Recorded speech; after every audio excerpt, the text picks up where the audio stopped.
All right, we'll talk with Max Reaper coming up on the other side of the break. Much calmer conversation, I believe. I'm hoping that's the case. I don't know. I can't speak for Max just yet. He's from Royals Review, does a great job there covering the Royals. We'll get his thoughts on, last night, one game, one data point of 162, and the Royals sitting right now at 43-38. That is the exact halfway mark for this season. 81 games they have played, and they are sitting 5 games above 500. There's always the cop-out of the, man, if I asked you before the season, if this was not knowing how they're playing, you'd take a it. Drink. Take all the drinks. That's the sample size. There is that. Damn it, I just said it. Now I do have to take a drink. Do you have some of that bourbon? Don't worry. There's some right next door. I walk outside. A guy's selling bourbon right now. It's weird.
Hour number 1 in the books. Calm hour.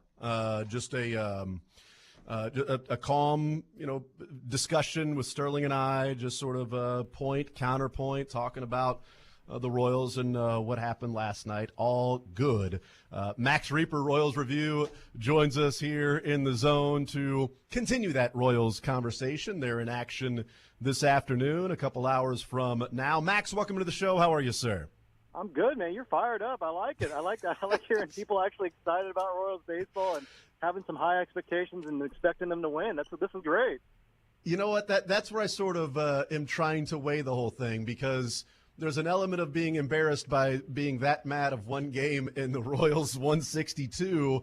But it's also like it's a couple of week buildup for me, Max. A couple of weeks ago, I'm like, you know what? I'm taking it day, but I'm not getting as invested game in and game out. I should, remember what it's like to go through a full season of baseball, that there will be the ebbs and flows, and you can't live and die with each and every game. It's not like football where that one game is the whole week. And so you've got a game tomorrow, and so I did that for a couple of weeks. But I guess, Max, it was building. it was building of just, all right, a little frustration there, a little frustration there, a little frustration there, and then last night to know that Lugo did that yet again, and they can't give him any run support, and he leaves the game, and the lead is immediately given up, and it's just it's frustrating to watch that. And I guess I took out 2 weeks of frustration, Max, on the one decision of taking Lugo out of the game. And 2 weeks of baseball does not amount to one pitching decision. But I guess that was where I was projecting. That's where the focus of my frustrations from 2 weeks went to. And Matt Quattrero probably will look at me and go, "You're mad at the overall situation, not at me for making that decision." And I would go, "Matt, you're right. You're absolutely right about that." No, I totally get it. I mean, look, the era of, aren't the Royals a cute little story? Aren't they off to a nice little start here? Is over. They're going to have some adversities, and now we're seeing the first kind of real stretch of 2 weeks where they're not playing very well. Yeah. So every game is going to matter. It's nice to have a situation where every game matters, and I think the Royals are going to look back on the season. Hopefully they don't regret this game too much, but this is one that got away. This is the kind of game you need to win, where you're facing a journeyman AAA starting pitcher, a team that's one of the worst in baseball, that's scuffling just as bad as you offensively, and you can't get more than one run against these guys and blow it late when your all-star starting pitcher is throwing goose eggs up there. It's pretty frustrating, and I share your frustration. There are about 8 different things that went wrong last night that just kind of leaves you gritting your teeth and wondering what's going on with this team right now. So let's calmly discuss that decision, and then we'll get into some other things as well with this team. But I had said that to me it wasn't Monday morning quarterbacking or second guessing. It was at the time, taking notes. Like I would leave him in here, and I know that there is an entire season to think of, but I would find other opportunities this year to steal an inning or two. Right now isn't really the position I would do that. I was hoping, I had the hope that, hey, maybe this will work out. What did you make of that decision?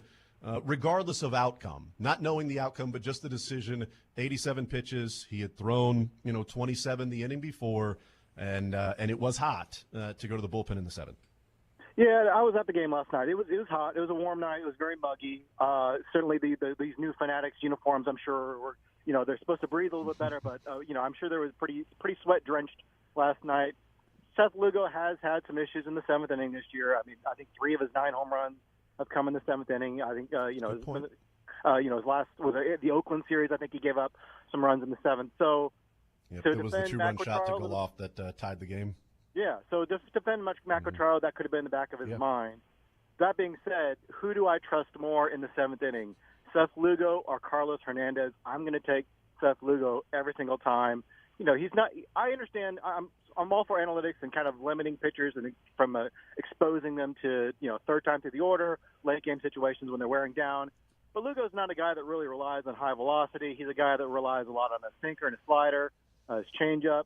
I feel like in a game like that where it's 87 pitches, so it's not he wasn't that close to 100. That's a game where you can probably try to get one more inning out of him, see how it goes. Maybe take him out the first time of trouble. I at least, and I liked his comments afterward too. I can tell he has that bulldog attitude. Doesn't want to come out of game. Yeah.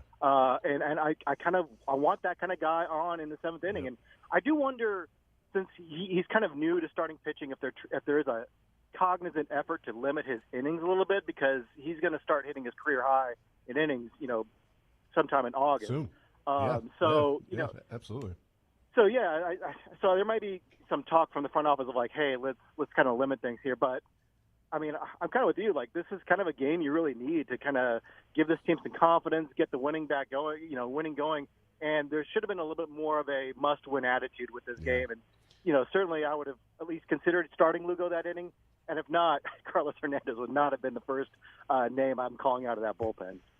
Yeah, so I am perfectly fine with a manager saying, look, this guy's career high in innings pitched is 140, and that came last year, and this is his second year of like being a full-time starter, and before that he had thrown 80 innings in a season as a career high or something around there, and so he has all those innings last year, and he's going to be a full-time starter. He might throw 200 innings this year. We got to find some spots to back that off to make sure in August or September that if we are in this race for the postseason, that we've got a Seth Lugo at his best and not a Seth Lugo that's tired and worn down and his arm doesn't feel the same, and you're risking injury by putting him out there every 5 days, or you got to draw back his innings then. So I am totally in favor of being cognizant of that and having that as a strategy.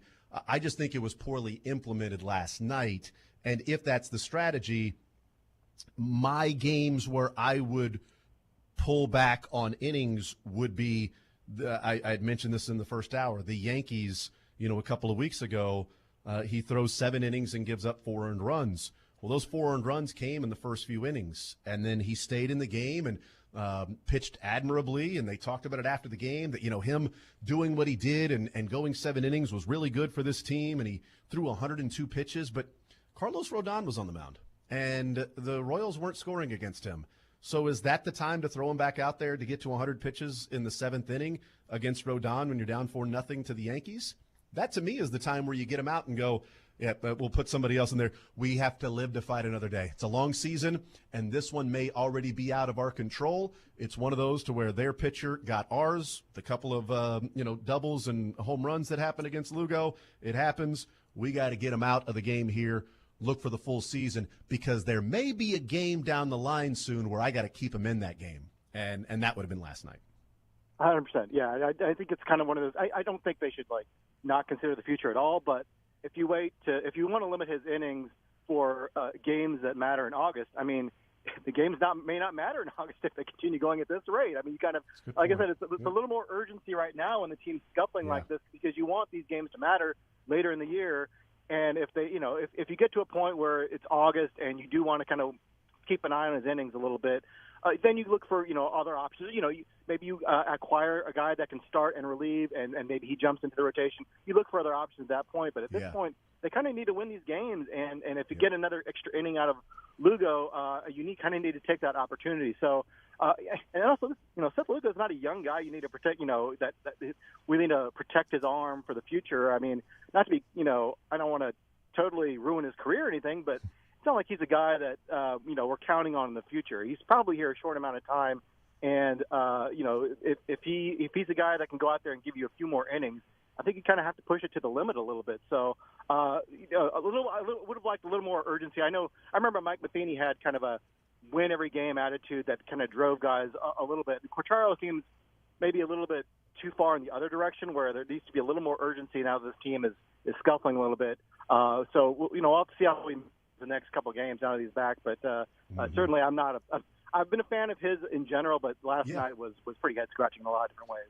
Yeah, I'm with you. I think he has been a net positive for this team, and I don't want him to not be the manager. So my criticisms that are there from last night have followed what have been a lot of compliments on the air for Matt Quatraro and the moves that he's made.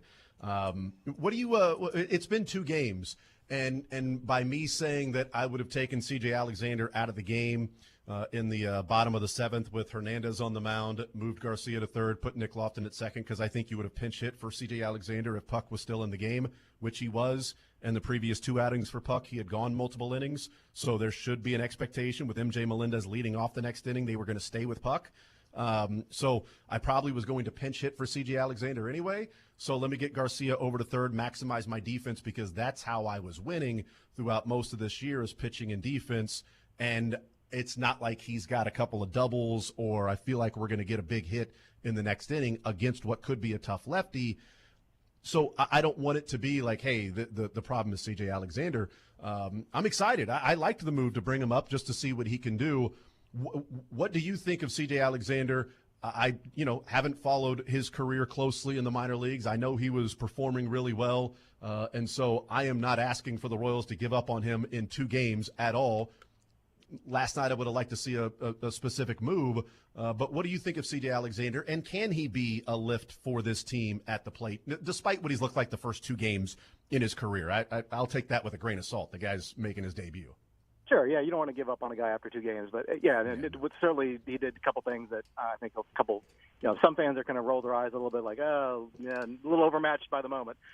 He's a guy, he's a guy that matches AAA pitching, and we'll see how he fares against the big leaguers. Certainly there's a history of guys that have hit well at AAA and, are late bloomers a little bit. Brent Rooker comes to mind, a guy that, didn't get a chance for several years, and then once he got a chance with Oakland, he's a 30-home run hitter.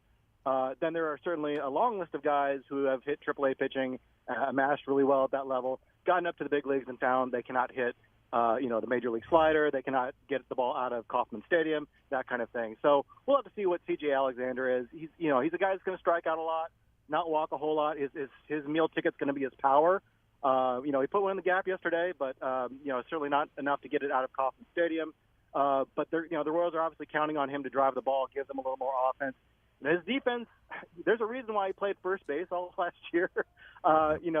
He's not a great defender at third. I think they're hoping they can get away with putting him there to get his bat in the lineup. A little interesting, like you mentioned, why they didn't put Michael Garcia back at third late in the game yesterday and put Lofton at second. I noticed today in the starting lineup, Alexander's on the bench against a righty who has kind of a weird reverse platoon split. He actually does better against lefties than righties. So Alexander sits, but they're not putting Garcia back at third this afternoon. Instead, Nick Lofton gets to start at third. So I'm wondering if they just don't want to switch Garcia back and forth, if they want him to get a little, some reps at second to give them some more flexibility, or what's the rationale to not put Garcia back at third, where he was, obviously an excellent defender this year. So that's kind of interesting to see how they play that. Certainly, Garcia's, it's a tough play yesterday at second base. I don't know that we should expect him to necessarily make that play, but with his kind of skill, and with them needing really these guys to make every single play they can, you would have liked to have gotten that out late in the game yesterday. So, the defense will take a hit, I think, with Alexander in the lineup, and he's going to have to hit. So we'll give him a few more games here, but certainly his meal ticket's going to be hitting the ball and driving in runs. Visiting with Max Reaper, Royals Review. It was going to be the question I was going to ask you about Michael Garcia. I'm glad you went there. I'll still ask the question, but I'll ask it this way. Is there something, bigger picture to take away from Garcia now playing his 3rd straight game at second base, even when C.J. Alexander is not in the game? Is there, a third baseman on the horizon that they're looking at? Is C.J. Alexander somebody they want to give a longer look as opposed to like, hey, bring up Drew Waters, see if he can play right field, left field, and they're like, yeah, he can't. We're good. He's not the answer. Maybe C.J. Alexander is a guy they want to put at third. But when Michael Massey is healthy enough to play second base, I'm guessing he'll probably go back to second base. And so what will Garcia do then? Is there anything to glean from, if there is anything bigger picture with Garcia, his 3rd game in a row playing second base? Well, I think it does tell us a little bit about the health of Michael Massey. I mean, they're kind of rushing him back to get his bat in the lineup because they need that offense. But it sounds like his defense, playing defense at second base, is the cause of some of his back problems, and that's not something that goes away in a couple of weeks. I mean, that's something that could be lingering for months. So I don't know if they expect him to play second base anytime soon, and that may mean Michael Garcia gets an extended look at second base. And you're right. I think that opens up third base now where, Alexander's there for now. We'll see how he does. If he catches fire, that's great. But that could be an opportunity to add some more offense where it'll be a lot easier to find a third baseman who can hit than a second baseman who can hit in the trade market. So, it creates a little more opportunity, I think, for them on the trade market. And if at the very worst, if Massey is able to come back, it gives them some options with flexibility and positional flexibility when it comes to Michael Garcia. But, yeah, I think it says something about Massey. I mean, he's a guy that is going to DH for a while, and even if he does play the field again, maybe it's as an outfielder. It sounds like bending over is causing him a lot of problems. So I certainly don't want him, going for ground balls. But with the way he was hitting, you need to get him back. So I understand bringing him back, but it doesn't sound like he's going to be at second base anytime soon. Yeah, I mean, if all you can do is get his bat in the lineup, then hey, I'm for it, because they certainly need his bat in the lineup. What it does, though, even with him back with the team, if he can't play in the field, it means that you really don't have a game or a scenario or positional usage to have Vinny, Salvi, Massey, and Fermin in the game at the same time. Like, they can't all four start in the game, so you would never have their bats all four if Massey can't play the field, because he's going to have to DH, and then Fermin, Salvi, and Vinny can't all play, first base and catcher.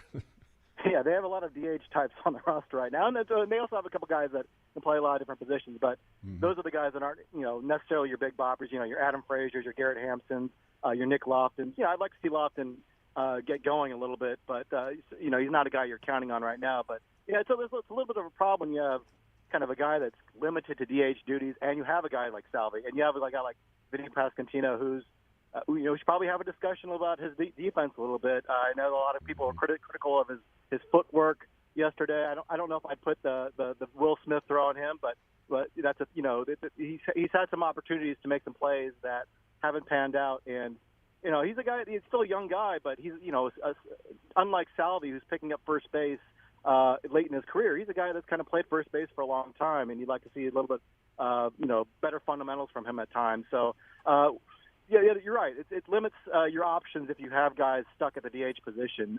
But right now they're desperate. They're going to try, I think, anything they can. If it sacrifices defense a little bit, that's what they got to do to score some runs. Because right now, this month, they're the third worst offense in baseball, behind only the Rangers and Marlins, the two teams that are beating them. So I don't know what they need to do to get these sticks going, but they're going to try everything they can. Yeah. Visiting with Max Reaper, Royals Review. So bullpen has been something that we have talked about throughout this year, and trademark, et cetera. And outside of the trade discussion, J.J. Piccolo saying on Sunday or Monday, whenever it was, I guess Monday before the game, because that's when they got back to town for that game. But Chris Bubich is going to move to the bullpen. The extra 10 days granted in the rehab will be spent getting acclimated to the bullpen, pitching out of there, going from a guy that's trying to pace his stuff over 5, 6, 7 innings, 90, 100 pitches, to pitching out of the bullpen. What kind of an impact do you think Bubich can make by moving to the bullpen for this team? My impression from what Piccolo said about Bubich is that they're going to really treat him with kid gloves probably for a while. I think he said something like this is going to be a rehab year for him. So he's not a guy that I'm expecting to see in a lot of high leverage situation. I think, he's going to be, those games where it's a blowout, get him a couple innings straight. We need to fill some innings, at least initially, and we'll see if his arm holds up to that, and they feel he can withstand a little bit higher leverage situations. We could see him come in. And early in his career, he was a great long reliever. He gave you like 4, 5, 6 shutout innings at times. I don't know if they'll get that many innings with the Royals this time around, coming back from Tommy John surgery, but he's not a guy I expect to have late in games or with the game on the line or anything like that. That's going to be like you implied, like that's going to have to be someone outside the organization, because right now the options seem few and far between as far as who's trustworthy out there, especially when Quatraro has been, I think, rather conservative in pitching guys on back-to-back days. Like you mentioned, Stratton has only pitched 20 pitches over in 2 of the last 3 days. Schreiber only pitched 10 or 11 pitches, I think, 2 nights ago. 13 on Monday 13, night. Yeah. 13 pitches, yeah. So to not have him out there last night is pretty conservative. I think I looked up the Royals. I think are near the bottom of the league in relief appearances on no days rest. So there's a cognizant effort there to kind of avoid overworking guys, which is great, but the bullpen is there's not a lot of good options out there, and to throw guys like Carlos Hernandez out there with the game on the line, probably not doing him a service, certainly not doing the team a service. So it's probably the solution is going to be getting another arm in there, probably another arm or two out there. And I don't think Bubic is really going to be that guy. I think he's going to be a guy to really fill in some innings and just get him acclimated to hopefully be a factor in 2025. Do they have the firepower to go out and make a move that could be significant enough in the bullpen that can solidify that to where it's not just, okay, Stratton pitched last night, Schreiber pitched last night, and MacArthur's going to come in for the ninth inning? Okay, well then you're limited. Then it's going to be Hernandez or Nick Anderson or Will Smith or Zerpa struggled his previous outing. Like, do they have the firepower in the minor leagues to make a deal that you feel like can be impactful? Not a Mason Miller, but impactful that at least extends and adds to the depth of the bullpen, that you can find one or two reliable guys without hurting what the longer term plans would be. Sure, yeah, there are upgrades out there available, and I'm not that high on the farm system, but I mean, there are people that are. I think Baseball America has an article out this week about how the improvement the Royals have gotten out of their farm system. So there are certainly some guys that are showing something that I think teams are going to be interested in. And look, the asking price for relievers, for Mason Miller, the asking price is going to be, right. Crazy. But there are certainly rentals out there you can get. Guys that maybe are only under club control for next year, who are pretty solid relievers that I don't think it would take an arm and a leg to get. I mean, look at the John Schreiber trade. We gave up David Sandlin, who was a nice pitcher, I think ranked top 20 by MLB Pipeline in our system. But he's certainly not a guy you're really banking on for the future. And there's going to be guys like that available. I always think back to 2003 when the Royals made their surprise run, when first place for much of the year. And, at that time they were kind of surprised how far ahead they were and didn't want to make any moves that would sacrifice the future. Unfortunately, a future that never really came because they were pretty bad the next couple of years. But they made a couple of pretty smart trades at the deadline for guys like Curtis Leskanic, Graham Lloyd, which that trade didn't work out. But Rondell White was a good trade. Brian Anderson. Some good moves that gave them that didn't require them giving up much of anything, but still helped the team at that time. It didn't work out ultimately, but those moves were good moves, and I think they could make something like that this summer as well, where they're not sacrificing long term, but they're still getting some production. What's your Max Reaper's our guest? Royals review. Last one for you. On a scale of 1 to 10. What's your confidence in this 4-game set starting on Thursday against the Guardians? They've won 7 in a row, and the Royals are 9-19 in the last 28 games. So where does your confidence stand getting ready for a massive 4-game set? Well, I was joking that, when the Marlins called up Roderi Munoz to make the start, I said, maybe AAA guys that just got called up with mediocre stuff as their kryptonite, and then Yanni Chirino is going to shut them down. I'm like, maybe journeymen they can't strike anyone out, are their kryptonite. So maybe they'll actually play well against one of the best pitching staffs in baseball. Maybe that's what they need to face to get going. So they need to get these bats going. Cleveland is now I think they are the best team in baseball by record now. They're no joke at this point. This series will tell us a lot, right? This team plays well, holds their ground against Cleveland. I think we'll feel a little bit better about how things are going. But this could, if they go out and roll over, that could be the fans will be pressing the panic button at that point, and for good reason. So interesting to see how they do against the best. Hopefully they can measure up. Yeah, the Phillies lost to the Tigers last night, and Cleveland won. They passed Philadelphia for winning percentage. Cleveland's playing .662 baseball, and Philadelphia is now playing .658. So Cleveland officially the best record in baseball. I thought this division was supposed to be easy this year. Right? I mean, come on. Let's get to that narrative. What the heck, man? The Royals are 5 games over 500. They should not be 10 games out. Right. 84 wins should take it. Yeah, unbelievable. Max Reaper, Royals Review. Max, you're the man. Appreciate the time as always, brother. We'll see what happens today, this weekend, and looking forward to catching up down the road already. All right, thanks a lot. Stay cool.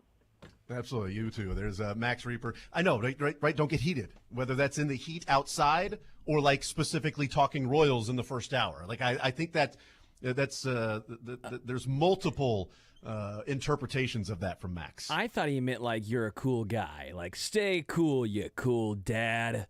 That's what I thought he was telling you, Jason. No, I think he was saying like, hey man, don't get overheated outside and / talking Royals like the last hour. That's the way that I nobody's going to tell me to stay cool. They'd have to think I was that to begin with. So The stay is really the giveaway there. Yeah, right? I mean, it's like I've got 2 kids. There's no way I'm cool anymore. They tell me all the time, right? Maybe if it was like get cool, become cool. You know what? Yeah, the stay. The stay. See, the stay cool is the word that makes me think it's about heat, whether outside how hot it is or cooling your jets in talking Royals and one decision of whether to keep a pitcher in or take him out. I think I got it. It's Max came in to cool all of us off, and he's telling us to remain cool, stay cool as he leaves. Oh, That's right. There it is. There it is. Nice. Cool, calm, collected conversation. Nice discussion. Yeah. With the different points around this Royals organization and this team specifically right now. And hey, there we go. Hey guys, we did it. We had a nice conversation. Stay cool. It's actually not bad outside. The storm kind of cooled things down. Oh, see, stay. Then maybe he's telling the weather.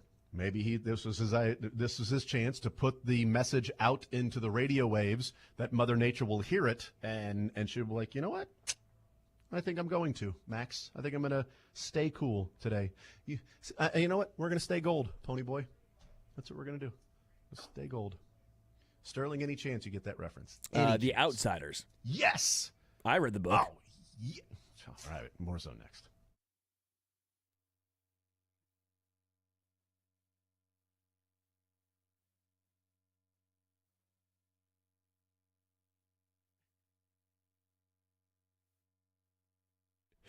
Visit a Hollywood casino at Kansas Speedway this summer for exciting live sports action. We've got the biggest screens around and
All right, we'll continue right here on Sports Radio 810 WHB. Jason Anderson with you, Sterling Holmes, Dylan Michaels. Thank you to Max Reaper, Royals Review, joining us. We'll talk with Matt Verderam coming up, Sports Illustrated, coming up at noon. And then Mick Schaefer, KSHB 41 Sports Director, will be our guest. And we will get into the ins and outs of the Hallmark movie coming up, filmed here in Kansas City, about the Chiefs and Chiefs super fans. We'll do that coming up at 1 o'clock. 913-912-4810 is the text line, 913-912-4810. You know what I never expected to be talking about on June 26th? Wally Zerbiak. Besides a Hallmark movie. Yes, that. Well, I don't know. The draft is June 26th. So if somebody said, hey, on June 26th, the day of the first round of the draft, you're going to be talking about Wally Zerbiak in some way, shape, or form. And I would have said, I don't know what it's about, but I could see that. Michael Olowokandi. Again, NBA draft. I think there's probably an avenue where I would have landed on the Candyman if you would have told me 3-4 weeks ago. Two things. One, the Hallmark movie. Certainly didn't think that would be the case. But also, I didn't expect to be talking about a college baseball coaching change that has nothing to do with the 3 local schools. That was not a conversation I was expecting to have on a June 26th, on a Wednesday in the middle of the summer, on the day of the NBA draft, on a day when the Royals are getting ready for the river match against the Marlins and a 4-game set against the Guardians starting tomorrow. Not the expectation, but here we are.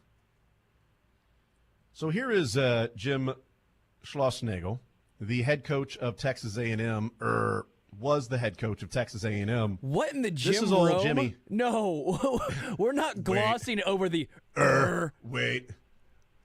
Check that. Wait. Check that. No longer. Rack him. I'm going to get a ducat to the game. So Jim Schlossnagle, after it's hard for me to say Schlossnagle.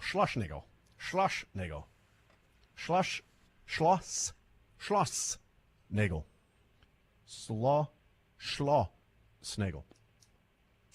So he talked on Monday after they end up losing the College World Series, his post-game press conference, and Richard Zane, who covers the Aggies for one of their, I think, 24/7 sites, something like that. Just one of those sites that covers the Aggies, and one of their reporters.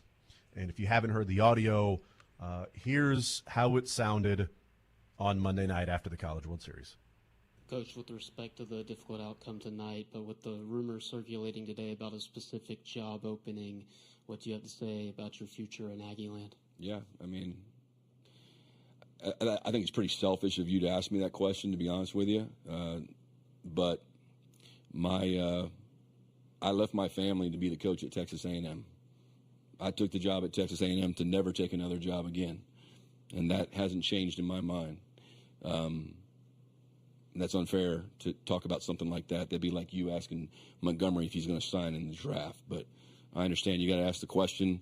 But I gave up a big part of my life to come take this job, and I've poured every ounce of my soul in this job, and I've given this job every single ounce I can possibly give it. So write that. Coach, thank you very much. Write that. Write that. I actually wanted the reporter to respond and go, okay. I wasn't planning on it, but thank you for giving me permission to write that. So we didn't get around to playing this yesterday, and I'm really mad at myself for not playing it yesterday because my notes for the show yesterday were, sounds like a guy's going to take the Texas job. But we didn't play it yesterday, so, I couldn't say that because he talked in the past tense of I've given everything for this A&M job. I took the A&M job to not take another job. There's what I've done here. Everything was in past tense in that. And he was so defensive about it. And not once did he ever say, yeah, I don't care about any other job. I care about this job, and I'm the head coach at Texas A&M, and we're building off of this. I understand the question, but we're building off of this. Because oftentimes when we see the response like that, it's a thou doth protest much. Roy Williams, Bonnie, it's not very nice. It's not very nice. I know that there's somebody in your ear right now telling you to ask that question, but I give flip out North Carolina right now. Got 13 boys in there who's had their heart tripped out. All right, Bonnie, it's not very nice. And old Jimmy Schlossnagel with it's very selfish of you to ask that question. By the way, he waited till the end. It was the last question. Everybody got their questions in. He did the right thing as the reporter in a press conference, public setting with other media members, that everybody gets their questions in.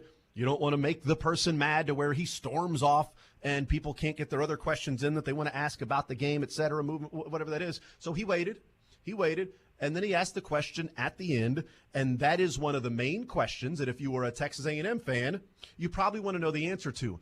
And there is a projecting, as I was sort of projecting my 2 weeks worth of frustration on one particular move with Matt Quattrero last night in pulling Seth Lugo and not, allowing him to go out there for the seventh inning, and all the different reasons that we talked about, not being short-sighted of the entire season. Go and listen to all the different reasons as to why that was the case. But sort of projecting my frustration on that, the A&M fans projecting their frustration of losing the last two games on Richard Zane, the reporter, for asking the question instead of, with the whole, that's not the time and the place. So when is he going to have a press conference tomorrow? Is he going to have a press conference in 2 days? Because the Texas job is open. That's his dream job, and he's already been linked to it. So should I wait till he takes the job?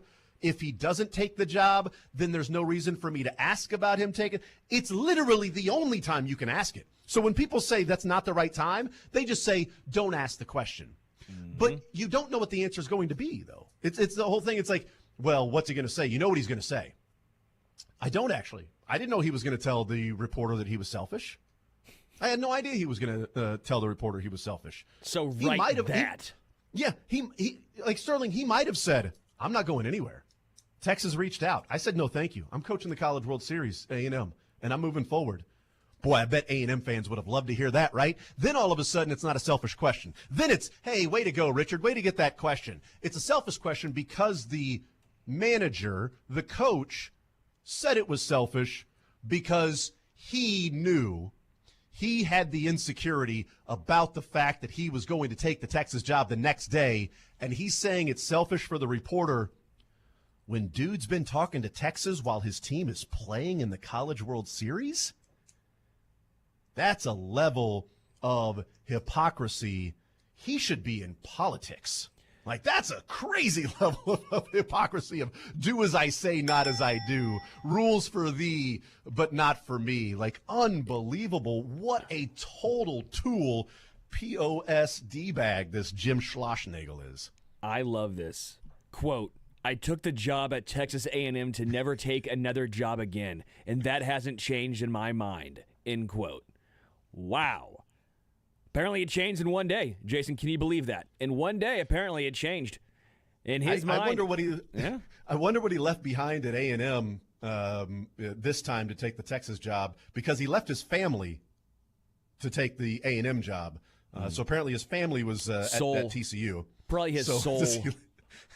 I mean, kind of. It sort of feels that way. Like, I don't begrudge the man for taking the job.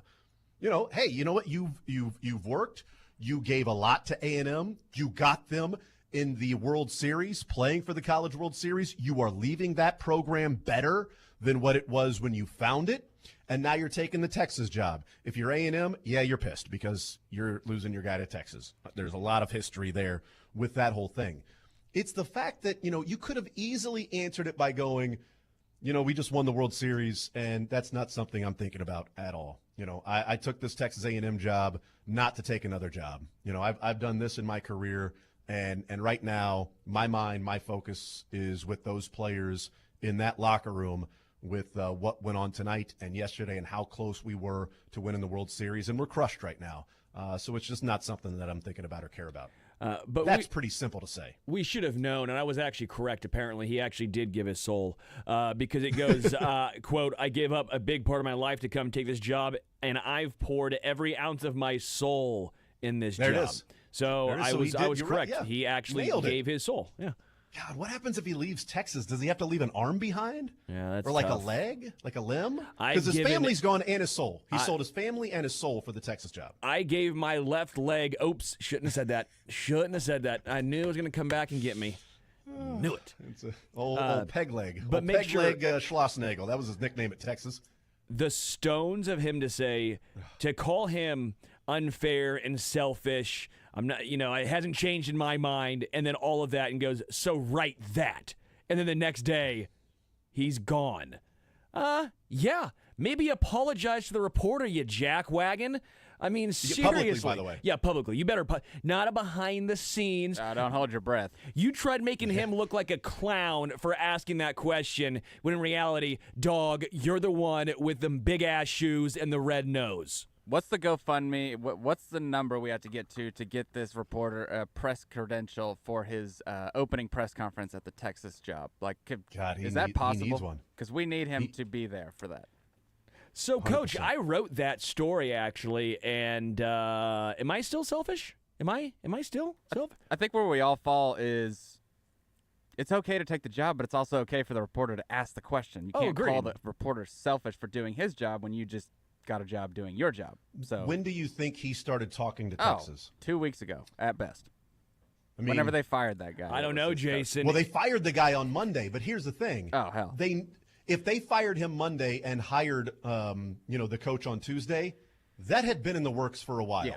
You don't do that because you've got to go. There's that huge buyout to A&M. They're paying like $4 million with a salary and a buyout for this coach. So you've got to make sure you've got the money for that. It's A&M. They got the money for that. Yeah, that'll but offset. You've got to go through. That'll offset Jimbo's buyout that they're paying right now. That's right. So you've got to go through that, figure those things out, make sure he wants to take the job when you fire your guy. Like, you didn't fire your guy and then say, well, we're going to call Jim Schlossnagel and see if he wants it. Oh, he wanted it. Cool. We're good.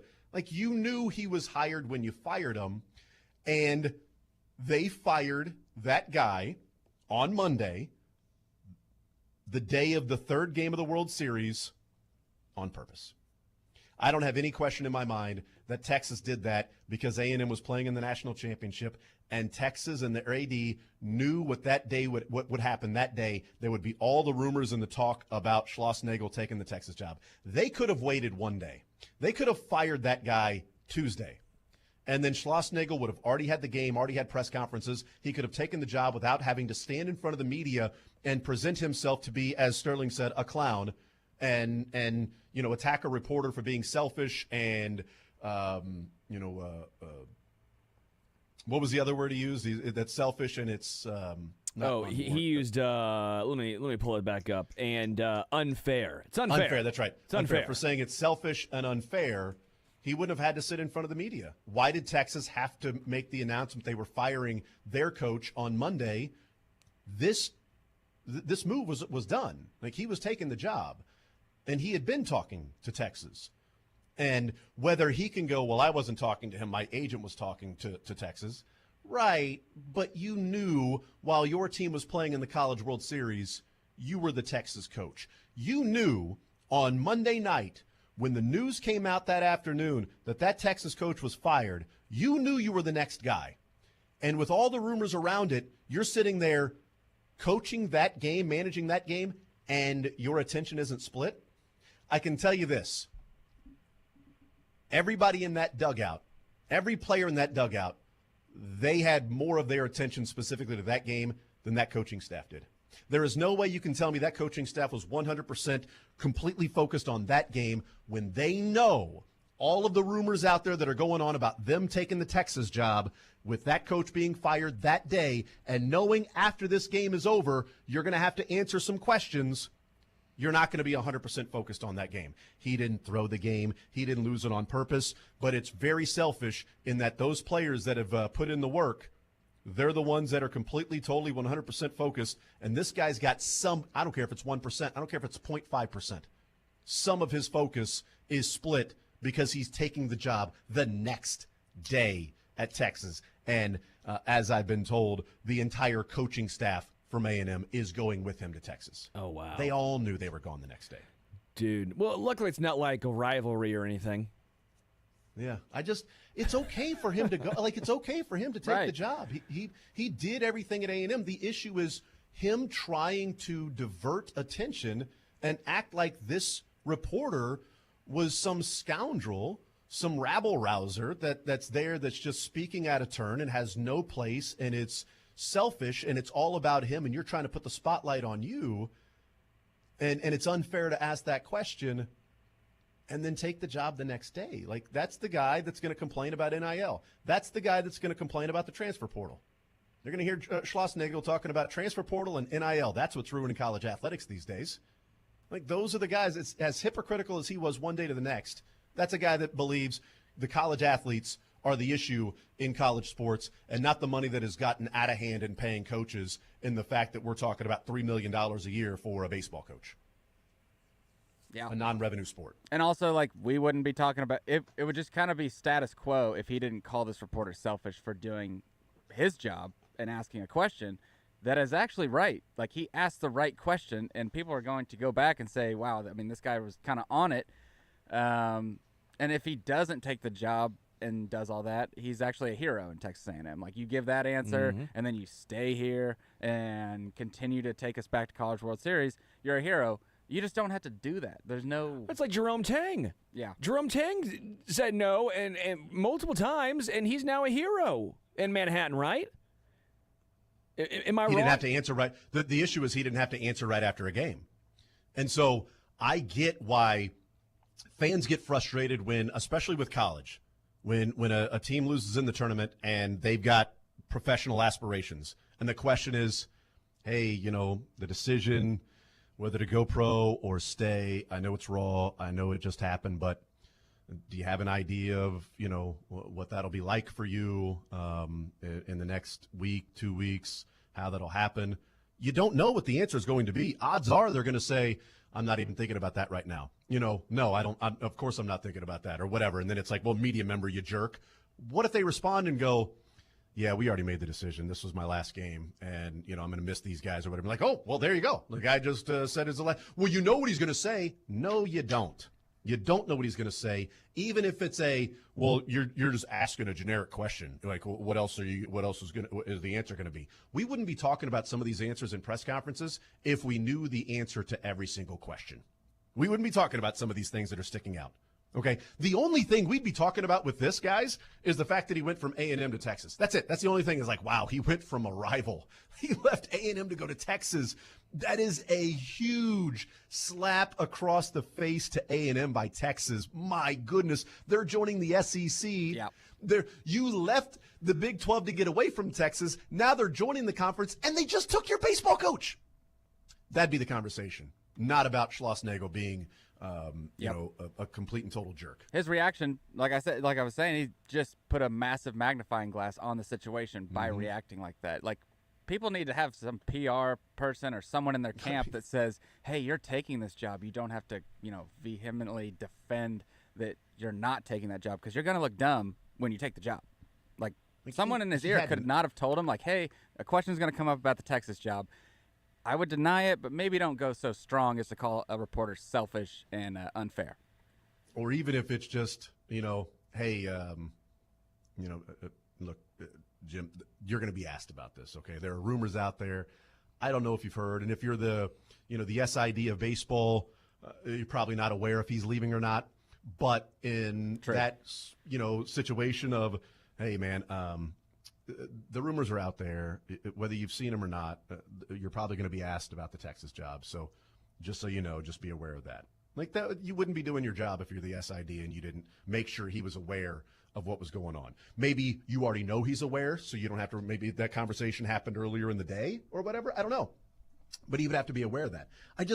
I also question why, if there's this relationship between Jim Schlossnagle and Del Conte, the AD at Texas, if they've got this great relationship and that's why he's leaving A&M to go to Texas, besides, dream job, all of that stuff, why did they fire their guy on Monday, the day of Game 3 of the World Series?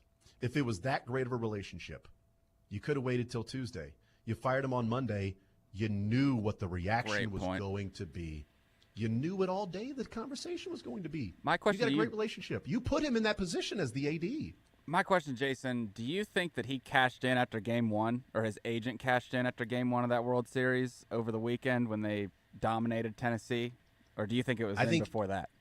I think he was probably the guy for a while. Okay. I think they have – it's one of those to where, Kentucky, we're going to fire Cal if we can get Danny Hurley.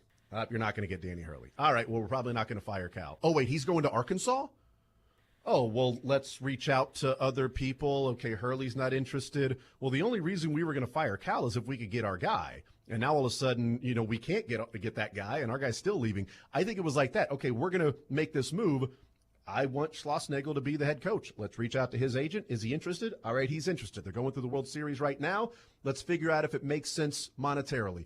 I've been the AD for him before at TCU. We have a great relationship, and it's not working here. And look what he's doing at A&M. We're a better program than they are here at Texas, and we're going to go and get that guy. I think once they made the College World Series, I think at that point it's like, look, this is our guy. Yeah. This is who, and as long as he's interested, we're hiring him. And clearly he was interested. So I think the deal was done before they got to the World Series or the final series. So, just me. I mean, those things don't come together that quick. I mean, they just don't. They don't come together from Monday night, the game is over, to Tuesday afternoon, it's announced that he's the head coach. Like, it doesn't happen like that. We'll take a timeout. We'll come back, continue rolling, wrap up this hour. We'll talk with Matt Verderam coming up at noon. Some NFL football with Matt from Sports Illustrated. More Zone coming up next.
All right, wrapping up this hour, halfway through. We'll talk with Mick Schaefer coming up at 1 o'clock. We'll talk some football in the next hour. Matt Verderam, Sports Illustrated, get his thoughts on some things around the NFL, certainly some Chiefs conversation, but some things around the NFL that are going on right now. Some of these quarterbacks getting their extensions. Tua's already weighed in on whether or not he's going to get his extension. Tyreek Hill has weighed in on that. He's one of the guys this summer, certainly, that's up for that extension. So that's going on. The 18-game schedule is going on. And certainly the Eras Tour with Travis Kelce. Man, there's a lot of stuff to get into. But we'll talk about that with Matt Verderam. And also, CBS Sports has a top 25 under 25 in the NFL. Top 25 players under the age of 25.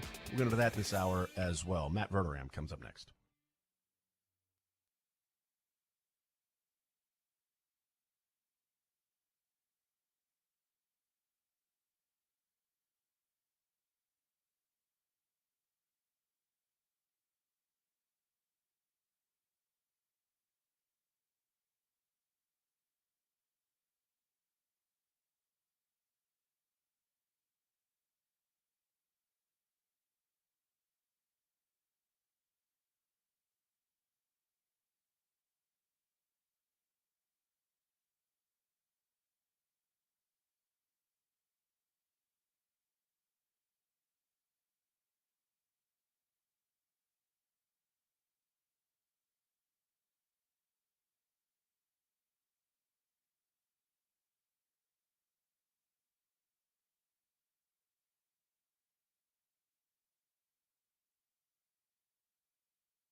The Zone is presented by Guaranteed Foods, delivering all natural food to Midwestern families since 1958. Enjoy healthier food, more free time, free delivery, and better value. Go to GuaranteedFoods.com.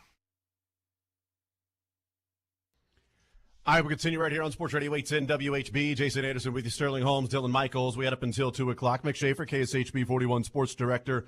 We will talk with him coming up an hour from now. Let's talk some NFL football, a little Chiefs football as well. Matt Verderam from Sports Illustrated joining us here in the Zone on this Wednesday. Matt, what's up, brother? How are you, sir? Can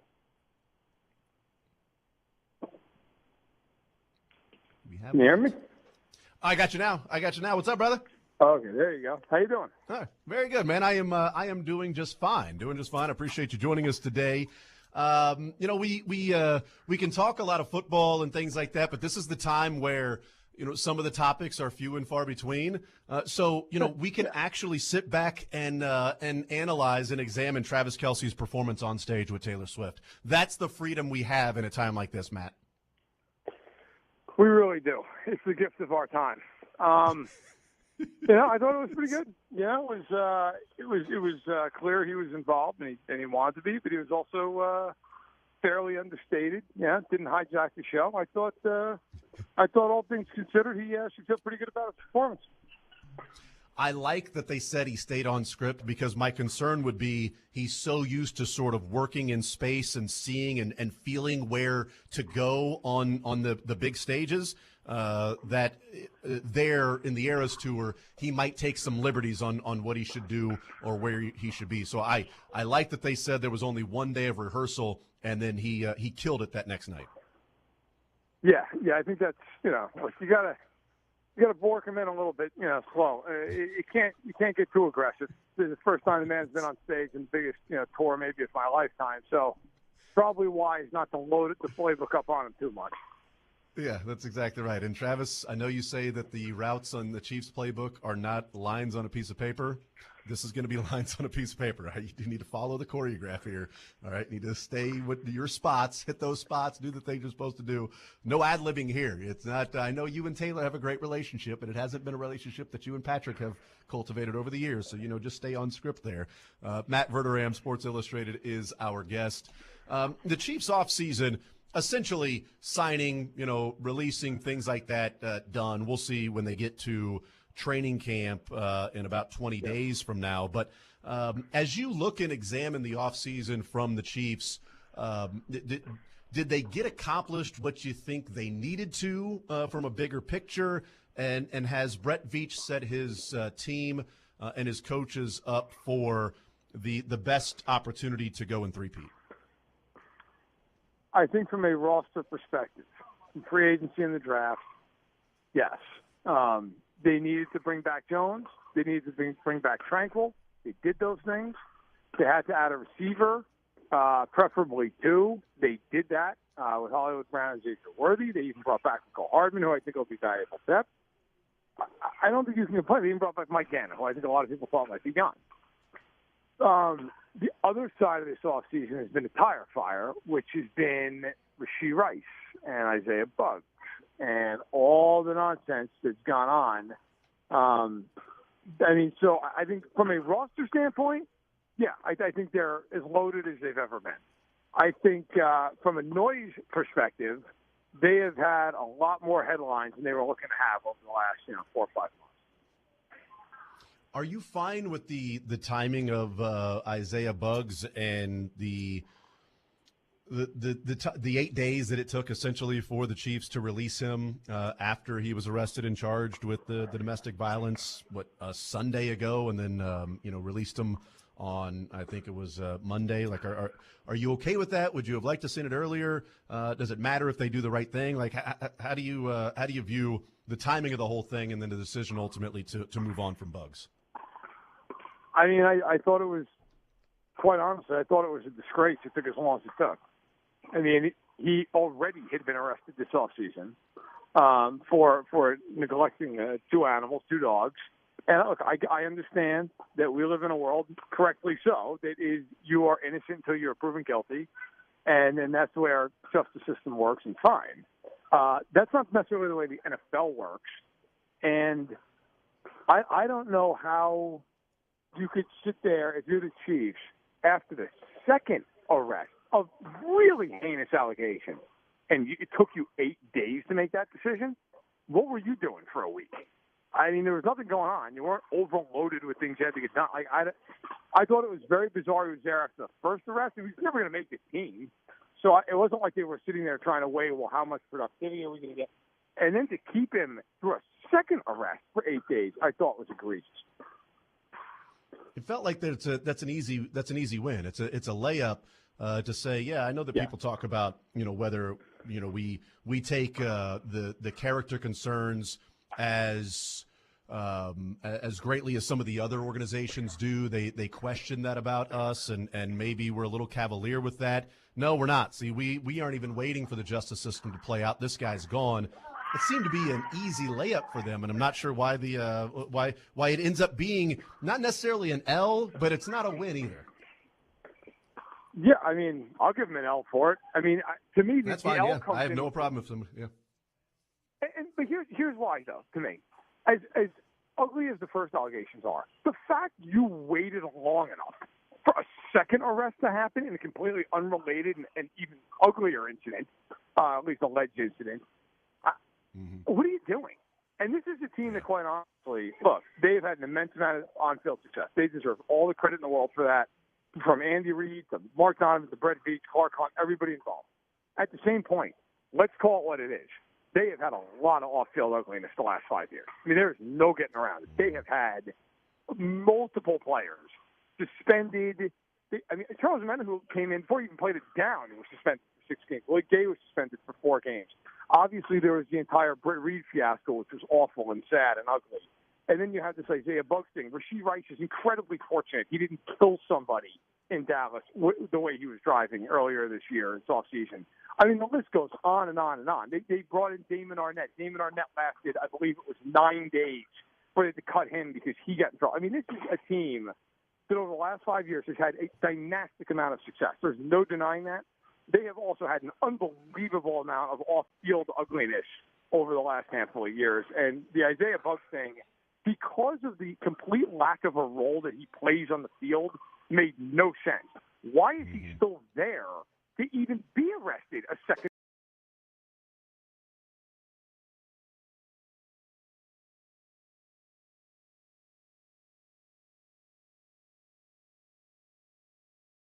Closer to training camp, and it's August 10th is the first game, first preseason game, and the Chiefs we know play the first NFL game. The timing of the court case and with Roger Goodell, do you still think that, or do you think that we'll be talking about a suspension for Rashee Rice this year, week 1 through whatever? Like, we're talking about how many games? It could be 8, it could be 10 games, it could be 6. Do you think that's in 2024, or it took a while for Frank Clark and that whole thing to take place, and it was like the next year when that suspension ended up happening? Like, is there a possibility, a scenario that Rashee Rice is playing 17 games this year, and next summer we're discussing how many games he's going to be suspended? Yeah, absolutely. There's a scenario. Now, does it play out? We'll see. But to your point, right? I mean, the Frank Clark thing took forever. Willie Gay was, his. The allegations against him that involved he had a vacuum cleaner and everything else in his home. He wasn't suspended because that happened during the playoffs, the 13-second year against Buffalo in 2021. He was not suspended until the middle of the following year. He missed the middle of a portion of the season. He got 4 games. You look at it, it is a hard call to make because there's a world where Rashee Rice absolutely just gets suspended to start this year. I will say this. I do not think the NFL is going to wait until week 14 and then suspend him for 8 weeks. That I don't think is happening. Like, I don't think they're going to let this whole season play out and then just go, oh, by the way, he's out for the whole playoffs. I think at that point they would wait till the following year. So I think there's absolutely a scenario where he just is suspended, whatever it is, 6, 8 games to start the year, and he serves his punishment and goes forward. I think there's also a world where this drags on legally. There's a lot to untangle with this. There are a lot of charges, serious charges, and you could be looking at a situation where, it takes till January, February to figure all this stuff out legally, and then the NFL makes a judgment for 2025. Matt Verderam's our guest from Sports Illustrated with Rashee Rice on the field. So not the whether he's suspended or not. So let's examine the roster, the wide receiver group, tight end, the receivers, the weapons that Patrick Mahomes has to work with. It's a group that is improved, but it's improved from being one of the worst in the NFL. Is there a level of play comparative to the rest of the league, like top 15, top 10, that you think the weapons need to play at for them to, reach an offensive success that is expected under Andy Reid? Has it become the defense conversation of yesteryear of, man, if this group of weapons, if they're just middle of the pack in the NFL, well, good luck to the rest of the league, like we used to say about the NFL.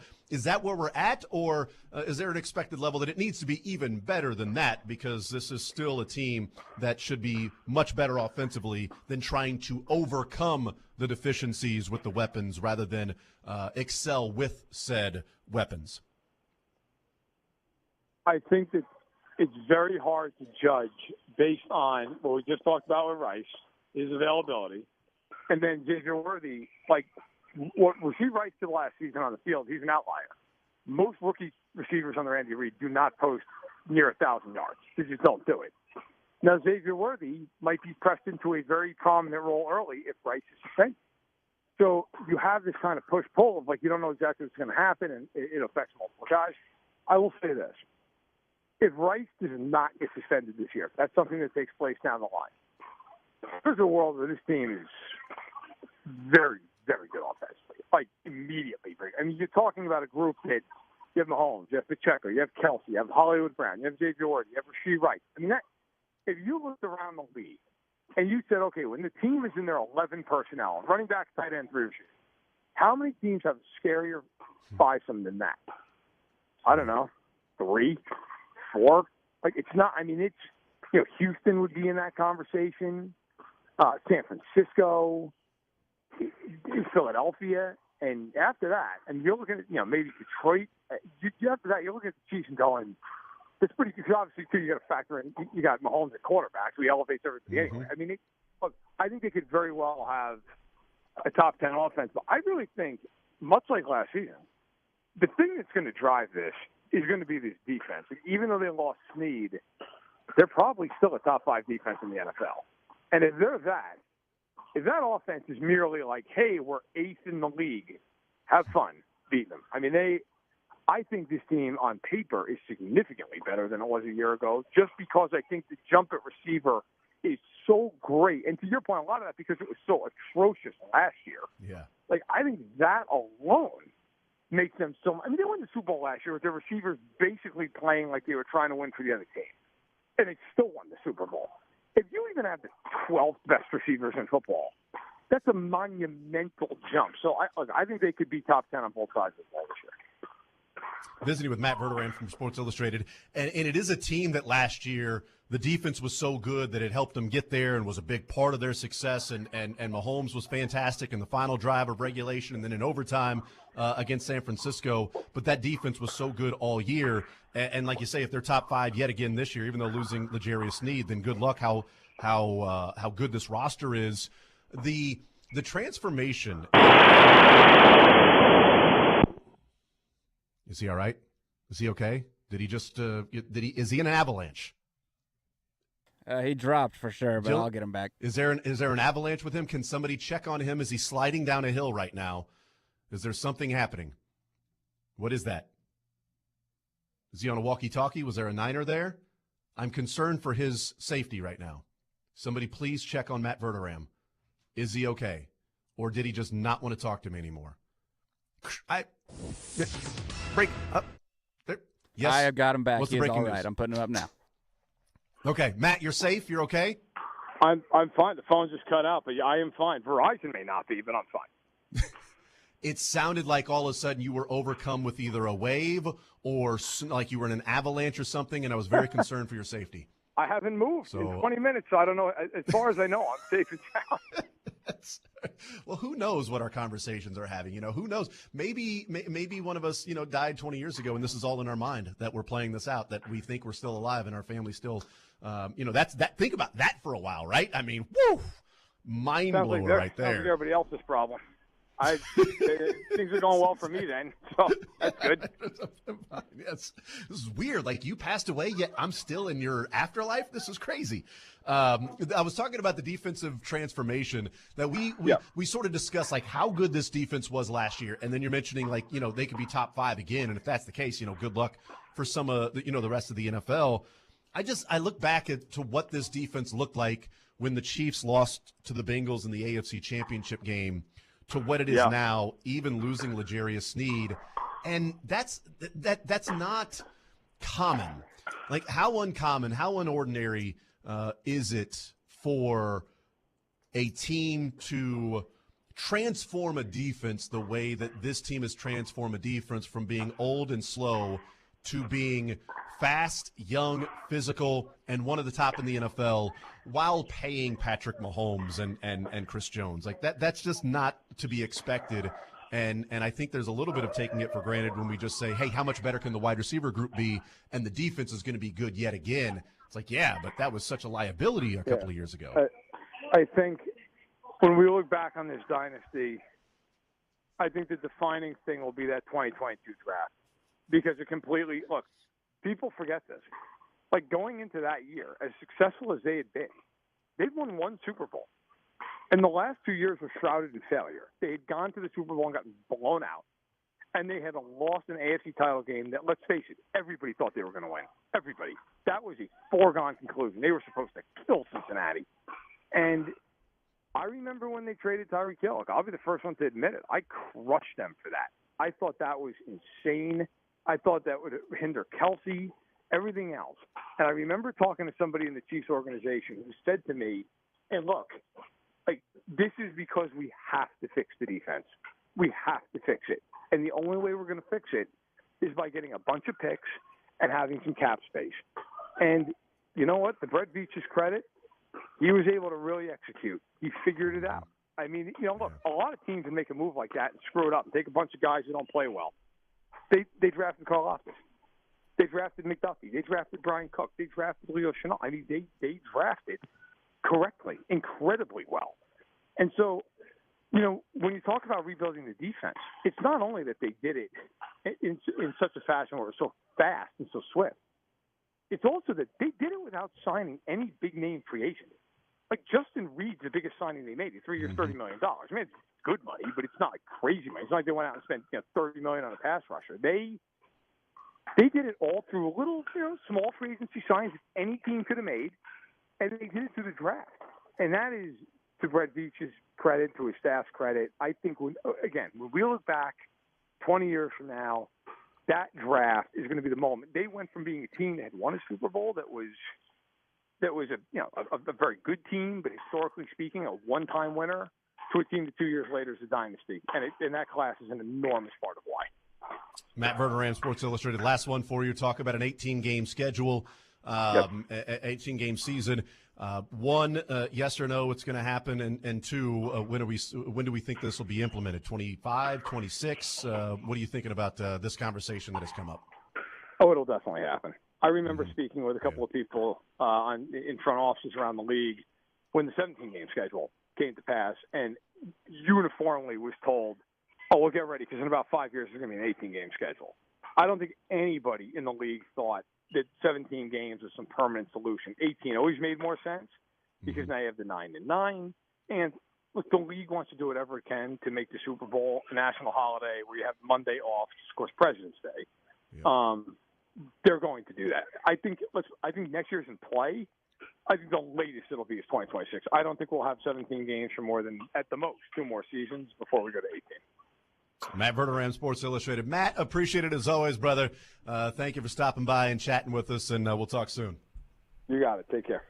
Absolutely. There's Matt Verderam, Sports Illustrated, the Matt Verderam Show, also the football show on KC Sports Network. So we appreciate him joining us, and we're thankful that he's okay. That's priority number one. I was perplexed by that. Like, it really concerned. was confusing. Like, just something had washed over him, Like, was there no siren that the avalanche was coming? Didn't somebody not warn him that there was a wave that was about to hit him? Why was he doing the interview, in the ocean? I'm not sure. See, if I was there, I simply would have yelled, "Hey, Copernicus, watch out!" And I think he'd have responded with, "Hey, I'm walking here." I feel like that's exactly how Verderame would have had that conversation go if I were there to warn him. But then but it's unfortunate for him because then it still would have washed over him because he wouldn't have taken said warning. Yeah, my advice, he wouldn't have heeded the warning. He Yeah, thought this was some sort of a message you guys were sending back and forth, like a ruse, if you will. He thought it was a ruse. Right. So you playing a riddle? No, man, I'm walking here. That's my response to you. All right, yeah. So you know the secret passcode. You now are allowed to enter said bar.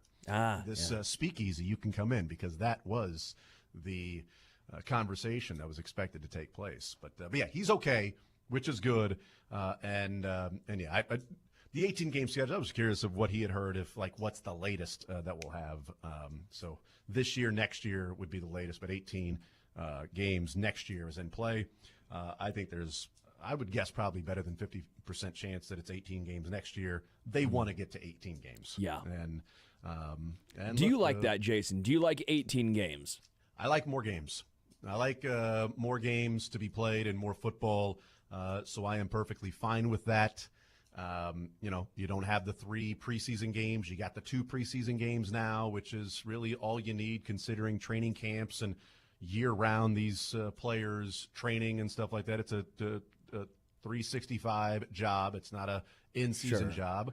So, yeah, there's more football, and I've wondered how long it would take for the NFL to get to the Sunday before President's Day for their Super Bowl to be played on that day, and then Monday is a national holiday, and I think we're a couple of years away from that. So 17 was odd; it was random. But I'm good with 18. I want to say something because I thought 17 was weird at first. And now I love 17 for the simple fact that now you can't go 500. I mean, you can 8-1 technically, right? Yeah. That happens, but that's way more uncommon. I love you're either above 500 or you're under 500. Like Jeff Fisher would be so confused right now. He's like, well, he would make sure there's a tie. Yeah. He would play to a tie in a game. He's got a chance to kick a field goal at the end of overtime to win, and he takes a knee. It's like, we're going to be 500, damn it. I don't care what it takes. But I found myself actually really enjoying that small minutia of okay, now 500 is not really possible. Now it's either you're over or you're under.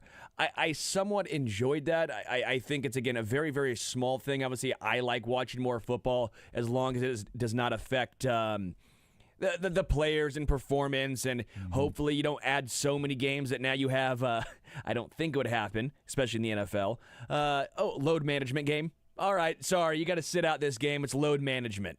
I don't think you're going to get to that, but as long as the players are okay and the studies are shown that there's not so much wear and tear that now by the time you are actually reaching the playoffs, all these dudes, all these studs, now they're injured because of the extra basically 2 games that have been added, which again started with a 14, so now 4 games added from the Dolphins and their historic undefeated season.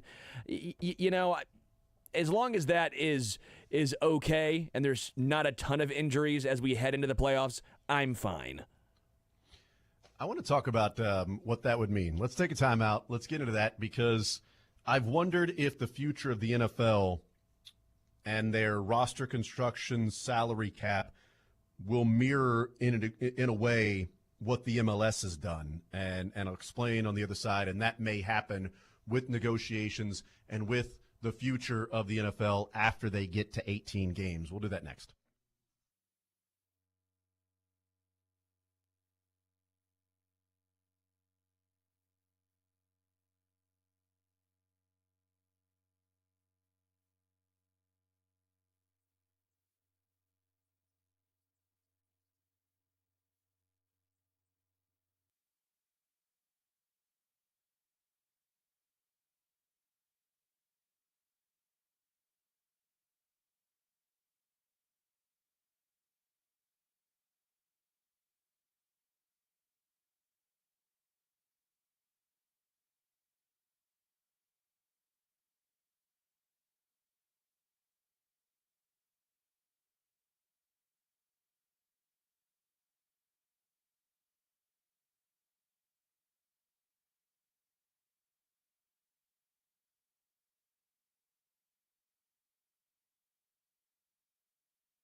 All right, hanging out here on this Wednesday edition of the show. Coming up tonight at 6 o'clock, it is round one of the NBA draft right here on Sports Radio 810 WHB. First time since they dropped the draft to 2 rounds that they have made that a 2-night event. So tonight, round one, tomorrow, round 2. We've got that for you right here on Sports Radio 810 WHB. A lot of baseball talk in the first hour and a half, 2 hours of the show, talking some NFL football with Matt Verderam, and also a little, 18-game schedule. And one of the things that I was thinking about is, Sterling, you were bringing up the injuries or the wear and tear, load management, et cetera, those conversations that are going on if they were to move to an 18-game schedule. And I do wonder, like, when it gets into the negotiations, because I think the players can get up to 48.8% of the revenue as they share with the owners. And if you go to 18 games, then you can negotiate that up. Maybe they get to 50-50, whatever the particular percentage that they feel like it would be worth it to add another game. So you can negotiate that. Players would look at it, and I know some of the players that were skeptical were saying, hold on, we're going to play an extra game and not get any extra money. We're just going to split our salary one extra week. Well, you can negotiate more money, but I do think the NFL will have to then extend the rosters, right? I mean, add more people to the roster, not have game day inactives, so you'd have 53 active players so that you can have more players play in a game, to have some of that load management naturally happen over the course of a season. And what you run into then, Sterling, is, well, okay, if you increase the percentage that you're getting in the CBA, but now you're adding roster spots, each individual player, are you making more money? Or are you getting the same amount of money because now the pie is going to be split with 5 or 6 extra people per team, even though that percentage goes up a little bit? The percentage going up would be massive in what they would get. So I do think there would be an element of getting a raise, but would it be to the degree that they would think it would be if you're negotiating on behalf of the overall league and wanting to add roster spots, which I think they should do, and you don't have to have game day inactives? Makes no sense. Just simply, if you've got your 53-man roster, here's your 53-man roster, or a 58 or 59-man roster, and then 53 of them are active on game day. You can go that route too. But if you're going to add another game with only one bye week, then I do think expanding the roster, that would happen and coincide with the 18-game schedule. Yeah, I personally like the just 53-man roster. Now all are active on game day. But then again, that takes away from our activation zone idea. I mean, that really takes away from that game plan we had. But I do think just having all 53 active would be huge if you have 18 games. Again, that does come back to some of the monetary concerns or monetary aspects there, right? Because I think the game day activation, you're a little different money-wise if you're activated or not for that game. I might be mistaken, but I believe there's something there, at least in some of the contracts. And then, 2, I wonder if an extra bye would get inserted into the season, but again, then you're extending it even longer, right? Then maybe you have to move the season up a little bit. Yeah, you'd have to move it up a week, because if you add a bye, now your Super Bowl is the Sunday after President's Day. But I personally, maybe I'm wrong here. I don't know your thoughts. I would be cool with moving the season up and adding a bye, so you now have 2 byes for each team. I think that would be. I think the players would go for that. I think the fans are going for that because you're still extending the season, and even though your team is going to have an extra off week, which I always hate, for college football, I'm always bummed when Mizzou's on a bye. I'm like, oh man, that sucks. I was looking forward to that. But at the same time, it extends your season, so it makes it longer, and so it makes you feel like you have more football. Even if I have to watch the Panthers play the Giants, damn it, I'm still going to tune in and watch and throw a few bucks on that game. Oh, no, they make the English people, I think the German people watch that disaster. Oh, man, yeah, come on. Hey, you get Chiefs, Dolphins, Ich and follow it liebe up beer. with, I love beer. yeah. Come on. Like, that's still fine. The Germans, they love beer. They'll get through that game. You know what? There's still penalties for World War II, and you're not out of the blue yet. Yep. So I believe that was actually what you written get. into the Treaty of Versailles. I think it was, fine. Panthers Giants. get This Panthers, will be Giants. your game. Sorry. You suffer through Danny Dimes and Bryce Young. And they go, no, we understand. We understand. Okay, now it hits us the gravity of what we have done. Yeah.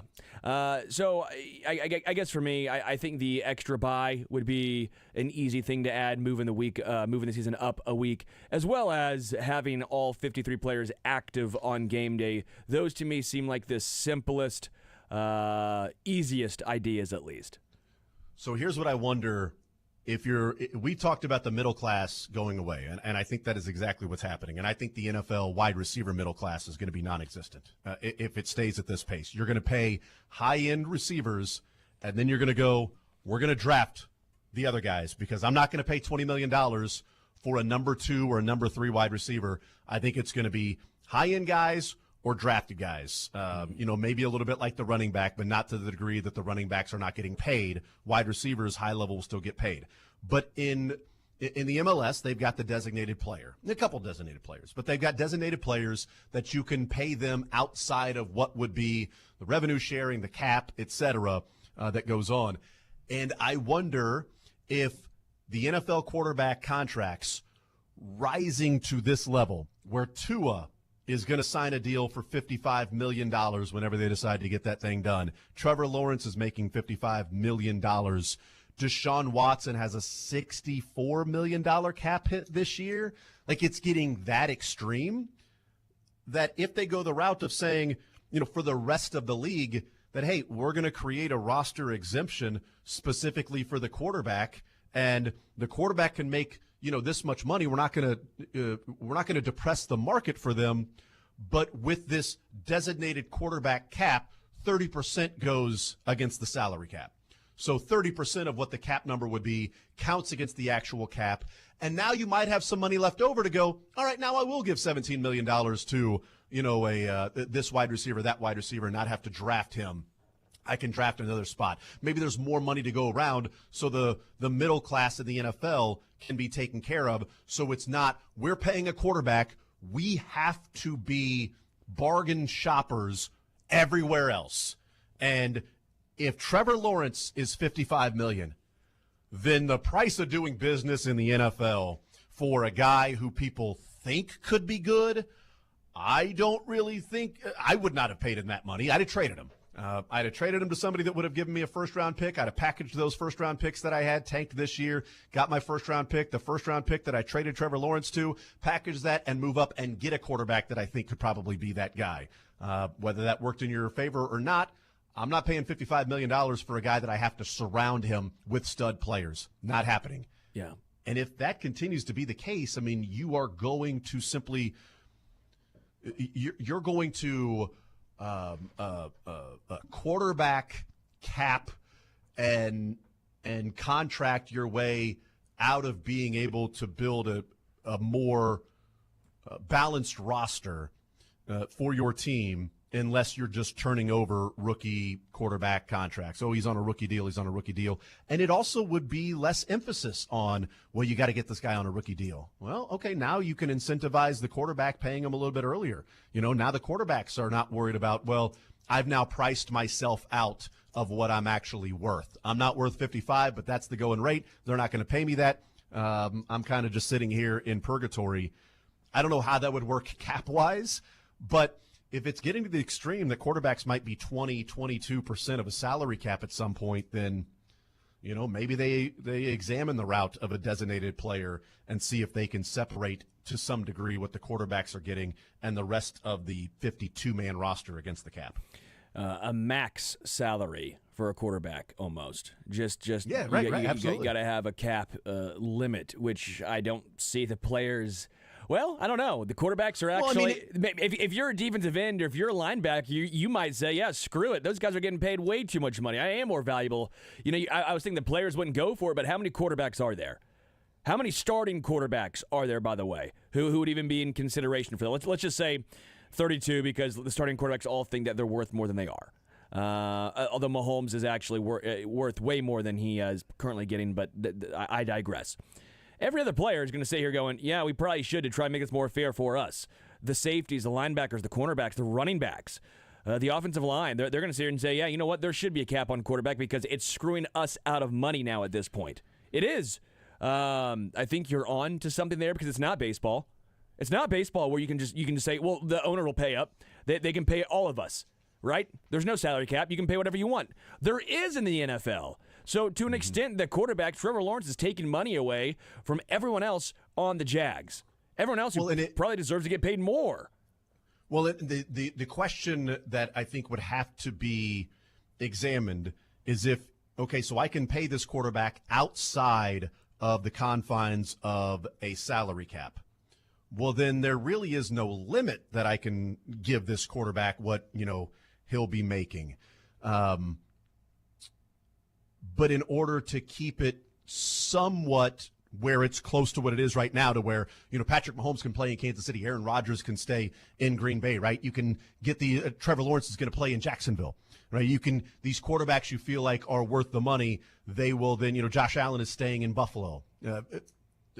Joe Burrow's in Cincinnati, right? I mean, you wouldn't be seeing those things in Major League Baseball. That it could be like the NBA if you do say there's some sort of a max deal of what you can pay the quarterback, even if it's outside the purview of a salary cap, so it doesn't get extreme. But the max salary, the max contract can increase year over year, just like we see in the NBA. But you can also incentivize like the NBA of, okay, so if you're a quarterback, you might be able to get more over here because they can pay you outside of the salary cap. But here's the max that they can pay you.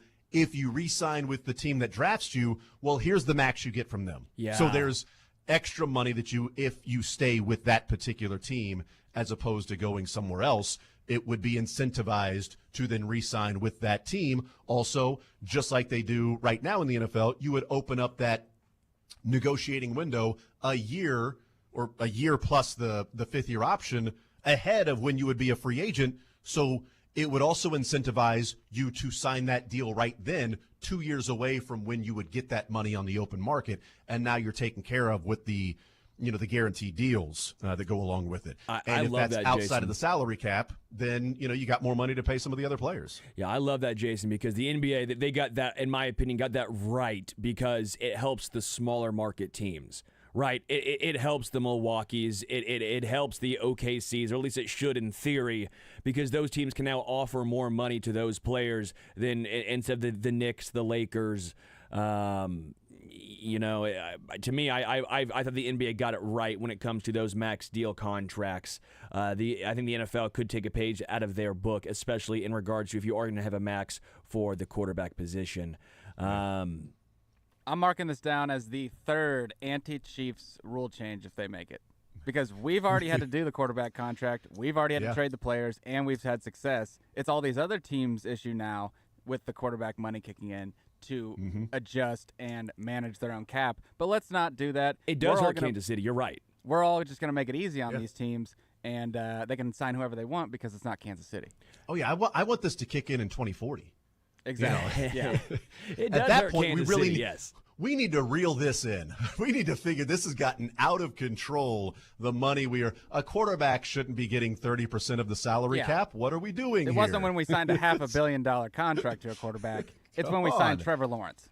So, well, I mean, honestly, like Trevor Lawrence is getting, and I know the salary cap is increasing, and it's gonna, start to balloon the expectations that are there. But again, if Trevor Lawrence is getting 55 and Tua's going to get 55.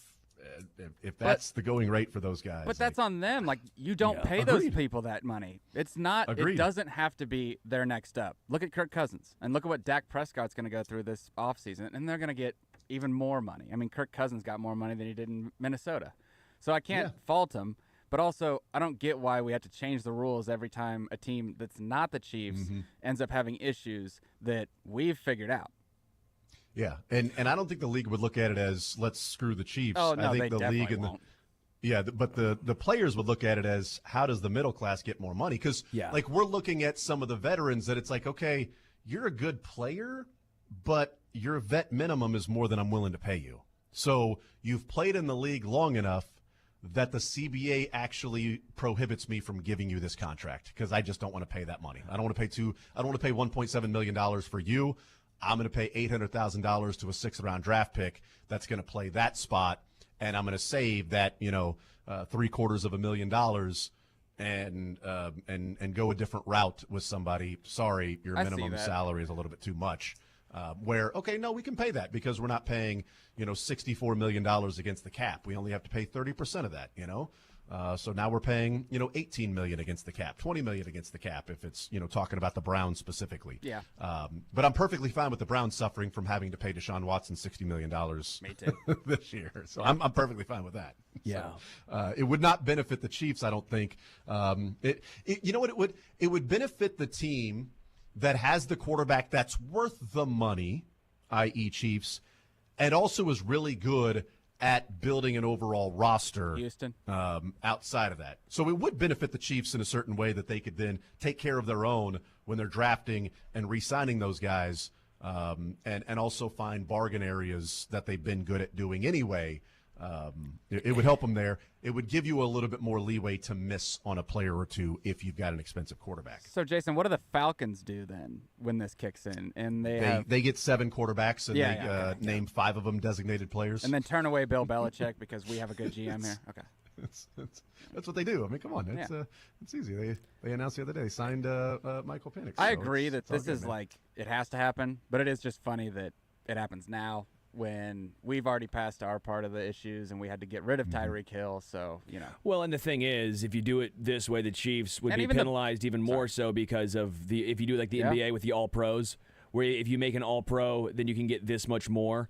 Right? Like Trevor Lawrence isn't going to make an All-Pro. No. Right? He might make a Pro Bowl because guys are sitting out. Yeah. But he already has. But I mean, Tyler Huntley's made a Pro Bowl. There you go. Gardner Minshew, yeah. Gardner Minshew deserves it. Come on now. It's always Gardner season. But like again, this would be a case where Mahomes would be in this instance, right now he's underpaid, valued compared to the rest of his peers. He probably wouldn't be because he's going to take the max offer that'd be given to him, which would include Super Bowls and all pros, kind of how the NBA does their max contracts, right? So Trevor Lawrence wouldn't be getting that in the open market. Lamar Jackson would be one of those higher paid guys, right? Because he's won an MVP. Yeah. And so he would be one of those if it's done the NBA style, right? Josh Allen has not won an MVP, correct? Joe Burrow, I don't think. So they'd be the next tier down. They definitely have not. So then it'd be just Mahomes and Lamar, right? Those are Mahomes, Lamar, and Rodgers. And Rodgers. We're talking about I'd still be pissed if I'm Mahomes if I gave up all this money for all these years and then all of a sudden it doesn't matter now. No, I'm with you, but I'm thinking. I think it matters though. Like I don't think it would be to where you can pay him whatever you want. Like you would still pay him, and it would be sort of in line with some of the contracts we're seeing.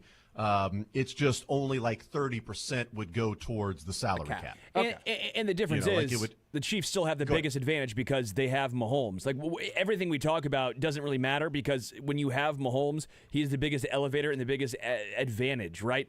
Like if him and Lamar getting paid the same amount of money at that point, well, Mahomes is still going to be the better deal because he's much more of an elevator than Lamar Jackson is, right? If Josh Allen and Joe Burrow are just under Mahomes, we're still sitting here going, yeah, but it doesn't really matter because Mahomes is still that much better than Allen and Joe Burrow. Yes, it would be slightly unfair if they went with the NBA contract method for the Kansas City Chiefs, but again, the Chiefs would still find a way because they are one of the best drafting teams, the best developing teams, and they still have the biggest advantage because Mahomes is still that much better than the second best quarterback, the third best quarterback, the fourth best quarterback in the NFL. I mean, yeah, this whole thing might be just a non-starter from the owners or the players or whatever, not to view it this way. I just don't know what they do for the middle class if they were to add players to the roster, which I think they have to if there's an 18-game schedule, without them trying to legislate some load management. If there's like 18 games and the max is 17 a player can play in a season. Well, all right, well, you better get a good backup quarterback because if the max a player can play is 17, like that might be something they're examining for 18 games. I don't know that would be the way to go about it. Well, then the Falcons look like, geniuses. So see, you guys. I got to take everything back after that. Yeah, we'd rather you just say the max is 14 games, right? We can get 4 more games out of this guy. That's great.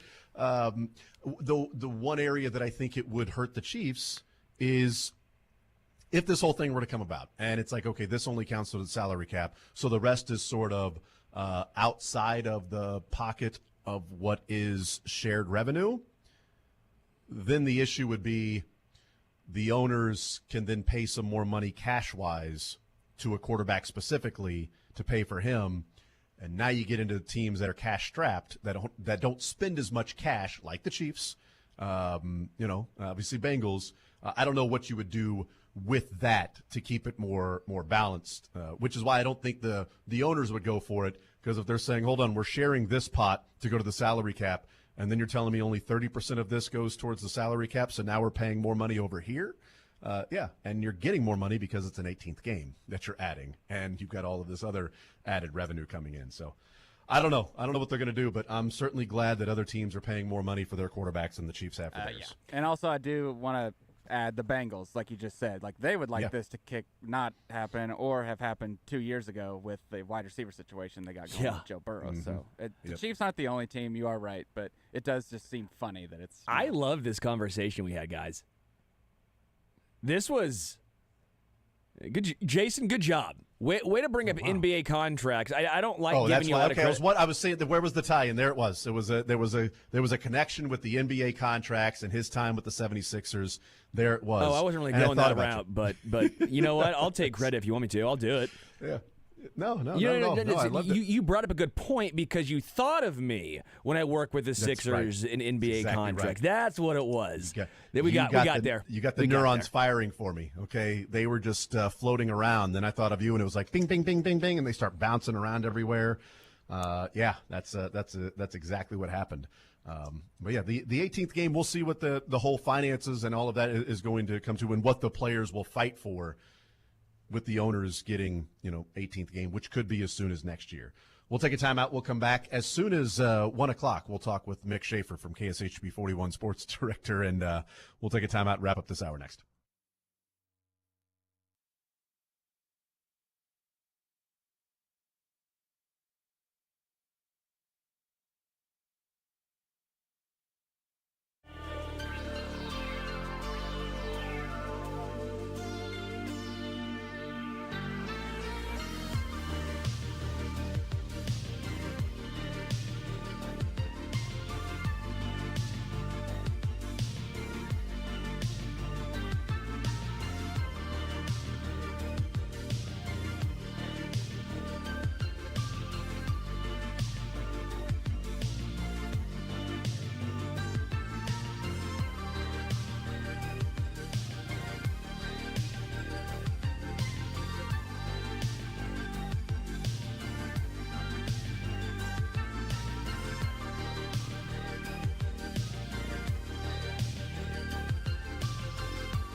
right, wrapping up this hour. We've got one more hour to go on this Wednesday edition of the show. Mick Schaefer will hang out with him, KSHB 41 sports director, and get into a couple of things that we have yet to talk about today. I know that earlier today we talked about the Texas A&M coach, Jim Schlossnagle, taking the Texas job and how selfish it was of him to do that while playing in the College World Series. We talked a little bit about that. Obviously, a lot of baseball we got into as well.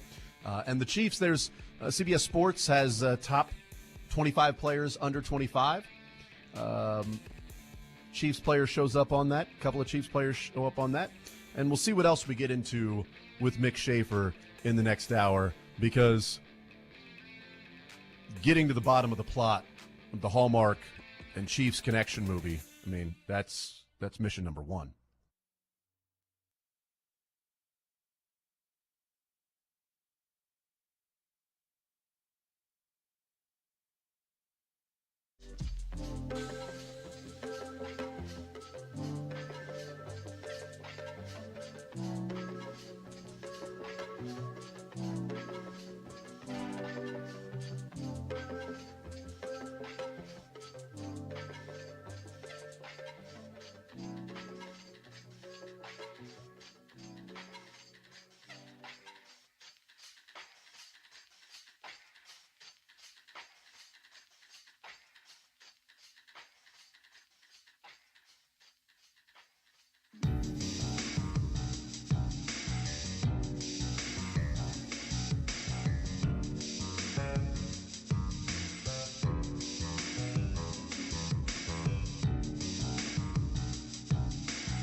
tomorrow, round 2, night 2 of the NBA draft.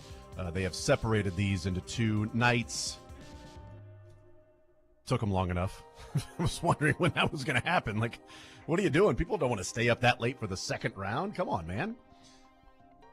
Get the first round, and then we can go to sleep and not pay attention the next night instead of not paying attention in the first night after the first round is over. You know? I mean, come on. Just be smarter about this. Mick, did they finally get a hold of you to say, what should we do? Separate this between 2 nights or just keep it where people watch the first round and then slowly turn off the TVs and do something else during the second round? No, they didn't get a hold of me. I would have said just one round and just draft Americans, okay? Pretty close to the 4th of July to be doing this. First couple picks, right? From across the pond, what are we doing? When has a European come over and been a good player in the NBA? Yes, Give I'm me waiting for one to even win MVP. 9,900 examples, okay? Give me that many. Tony Kukoc is still like, right? come on, guys. The best. The only guy I can remember. Tony Kukoc. He's really good. Arvydas Sabonis, all grant you. Akeem Olajuwon. And there, what is there, an H? Is it Akeem, Hakeem? Like, I don't know. I mean, nobody really knows about those things. But I'll tell you what. I'm thinking that the second pick in the draft is going to be pretty damn good. You give me Bob Sura any Jordan. day over those guys. Bob Sura over those guys any day of the week. Love Bob Sura. Florida State. I'll take Ronnie Cycli over those guys any day. Played with Sam Cassell and Charlie Ward. Yeah. Yeah, so I don't know these guys at the top. It's funny, like, Reed Shepard well. I didn't, I would have thought a really good player. I don't know him. I've never actually met him. Well, you know his game. Actually hung out last night. It was weird. It was pretty cool. Know him and his dad. I would not have assumed he would be the first college player taken. I will say this is somewhat showing why it's a down NBA draft this year. It's not as there's no Wemby in this draft. There's no Scoot Henderson in this draft. There's no Zion from the college ranks. But as good as Dalton Connect was for Tennessee, right? Really good player. Yeah, He's 23. Yeah, like that's not, and he's a top 10 pick this year. Top 7 maybe. This year's NBA draft is not as.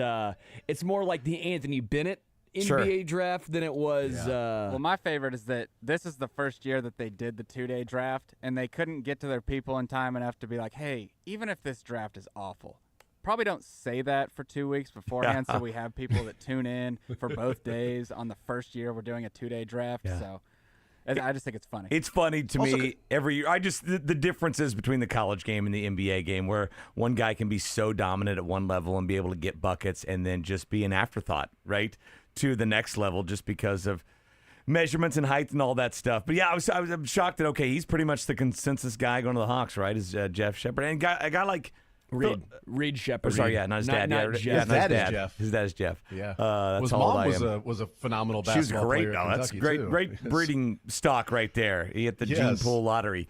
But then a guy like Filipowski might be a second rounder. Maybe that was a guy that thought, he's 7 foot. He can handle the rock and played at Duke. I figured he would be a top first half of the first round guy. Got injury concerns. Yeah, he's got those. What about the dude from Purdue? Zach Klingen's going to go for him. Yeah, that's my point. That's how I could kind of see that from last year. I'm like, this guy moves a lot better than Edey. But that's my whole point is of college to the NBA. Zach Edey was one of the best college players we've watched in a long time, and he ain't going to do anything in the NBA. Yep. Klingen was a fine college basketball player, above average, pretty good. And you can see how he might translate a lot better to the NBA than Zach Edey. And this is even a down NBA draft, and that's, again, showing why Zach Edey is what he is. Like Jahlil Okafor, right? Really good in college. He's out of the NBA. SGA. Really good in college, except he couldn't guard a pick and roll to save his life. Shai Gilgeous-Alexander, right? I don't think anyone really thought he was going to be great in college. He's been a better NBA guy, But that's my whole point. He was the backup point guard to start the season. His freshman, he was a one and done, but his freshman year, he was the backup coming off the bench until late December when John Calipari finally decided, hey, this other guy that was a top 10 recruit point guard isn't nearly as good as the 55th overall player in the class that we thought was an afterthought we should start him more often and just go with the best player and not the highest recruited guy. And I can't even remember the small point guard that they brought in that was like a top 10 player over Shea Gilgeous-Alexander. But finally, he was like, I should go with the best players here. But yeah, he was he was an afterthought in his own recruiting class. He was a one-and-done player and a stud. And that's what makes it sometimes rare when you have those Jalen Brunsons, right? Like the Jalen Brunson where he was good, really good in college, but drafted second round. You didn't think much of him in the NBA, but then he still was able to find a way to make himself into a star. Those are more of the rarities than the norms. Yeah. How great is it that they dug up Stephen A. Smith on that championship team of Villanova, saying there are no NBA players on this team, and now they're all playing for the Knicks. On the Knicks. They're all on his Knicks. That's hilarious. It's funny in baseball and maybe even football. I think it's the opposite, but in basketball, the supply of NBA basketball players, guys that can play at that level, it far exceeds the demand.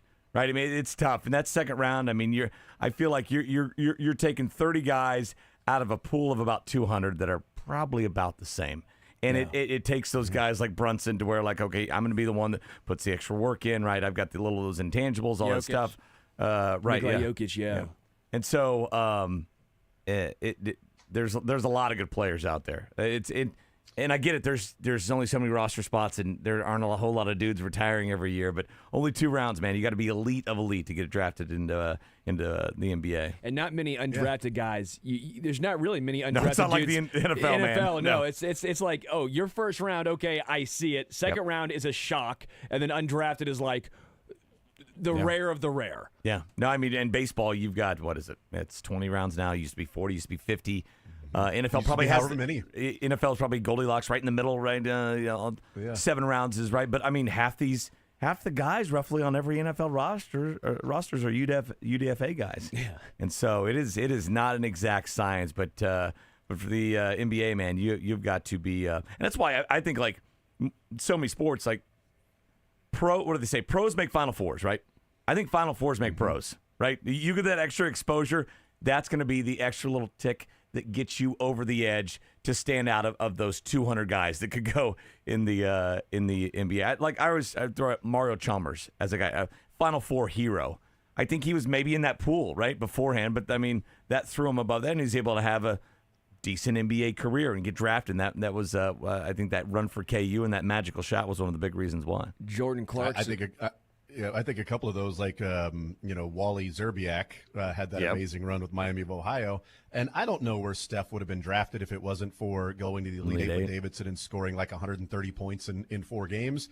I have no idea. He might have still been drafted in the exact spot that he was, but I know that the exposure for Steph made that draft like, all right, well, they took this kid. I mean, the kid can shoot. We'll see if he can. Does he have the body to stay in the NBA, though? I mean, he's a little skinny and, he's smallish. I'm not sure his game will translate to the NBA. He's certainly not going to completely change the way that we look at the NBA. He's not going to do that at all. It's not going to change the calculus of basketball that we've known our entire lives. He had a really good run in the NCAA tournament. Cool story. But, I don't know how many people would have ever heard of him except for, hey, it's Del Curry's son. It's like, no, this guy, we just watched him a couple of months ago damn near carry Davidson to a Final Four. Just like we all thought, and I think this is the best example of why college is so different than the NBA, and ones that I think we could almost all see coming but maybe didn't want to admit. We all knew Jordan Clarkson was going to be better in the NBA than in college, right? We all saw that. Yes. But I said that for years. We probably all also begrudgingly would agree Jordan Clarkson was going to be better in the NBA than guys who were phenomenal, Adam Morrison and Jimmer Fredette. Yeah. So, I mean, 2 of the most phenomenal college players I've witnessed to a guy who was okay in college. Jabari Brown, that was the Jabari Brown Missouri Tigers, not even Jordan Clarkson. Yeah. And Jordan Clarkson by far has had the best NBA career of all those guys. That's not amazing. even close. It's a smaller percentage, but there's a healthy group of guys out there who are better pros than they were college players. And I think that group's growing more and more. like Reed Shepherd, you mentioned him as, it looks like could be the consensus first college player taken, like at pick 3. Although that pick is available for trade, it seems like they're it's like, hey, we're shopping this pick. Anybody want to come up and take it? So it may be another team that drafts a foreign player, and maybe the first college player off the board is the 5th leading scorer from the national championship team in Stephon Castle. Who was going to be drafted right after Reed Shepherd, but not Tristan Newton, not Klingon, not Spencer, not Caravan, not the guys who were the main players in them winning a national championship. It's a guy who was a really good all-around player, but is only 19 years old. Yeah. So really good overall all-around player, freshman, 19 years old, 6'6", 215, and so he's going to grow into his body even more. And this is the guy you're going to take in the top 5 because of the projectability of what you think his career and his body and his game can look like. But he was the 5th leading scorer on that team. He's going top 5. I can remember. What was your favorite, Jason? Devon Dotson. Was he in the 20 draft or 21? I can't remember, one of those two. It was around COVID times. But I remember we were on a Zoom call with Self after the draft, and because I don't think he got drafted, right? He wasn't even in a second round. Right? Yes, we're still trying to. Scholars will maintain they'll never agree. Nobody knows. Nobody knows. But I asked Bill Self the question. I'm like, okay, you have a guy that kind of dominated, the best point guard in college basketball. Devon Dotson can't get drafted, but I think the 6th man for Florida State that year that averaged single digits was a top 10 pick. Right? It's so much is projectables, right, and measurables, and less results when it comes to hoops and making that jump from college to pro. Yeah. And he agreed with the NBA. He's like, well, how tall is Dotson? I'm like, I don't know, 5'10". He's like, yeah, maybe. He actually might be taller than that. That's what we listened to as. And how's he going to get buckets? I'm like, I don't know. You Bill Self, like he did in college. Bill, no, he can't. Isn't Dotson 5'11"? No, he's not. He's like 5'9". Yes. Bill, you listed him at 6'1". Well, it's your program. No, I mean he's 6'1". That's what I meant. I meant he's 6'1". That's what I meant. What are you talking about? He's 5'10". That's what makes Allen Iverson and what he did so much more impressive. And I love when people bring up Muggsy Bogues. It's like, okay, yeah, that's the outlier. That was like the one-off. And that was also about 35 years. There was a 2-off. We had ago. Spud Webb too. There were two. There was a 2-off there. Yeah. But Muggsy was really good until the Monstars took his talents. Right. Yeah. And then it was tough. Then he couldn't even dribble. And it was a different game back then, right? Guy. If you had a little jitterbug that could get the ball in the post to the 2 bigs posting up, right? You were just fine there. I've got to dribble to create an angle to feed the post. To feed the post. And actually, he's lower to the ground, so he can bounce past that in there a lot easier. He had the advantage. Yeah, some say. Yes. Some say, yeah. Some would say that. I mean, they chose him. They chose him to steal his powers. Like that was the guy. Like they could have stolen any 5 players' powers in the NBA. They chose Muggsy. It's funny, and basketball has gotten a little bit smaller. But for the most part, when they say play small ball, it's like we have more guards, right? But we still want tall guys playing guards. That's how it works. Yes, they're 6'9" playing shooting guard. Basically, we're going small. We're going small. We want to go smaller, so we're going to put the 6'11" Kevin Durant now as the 4. He's now the 4. Yeah, it's big. It's big small ball. Yes. It's now your shooting guard. Your 2 and your 3 are now 6'7". There's more guards, 6'8", less forwards. 6'9". It's not necessarily everybody shorter. Now we figured it out.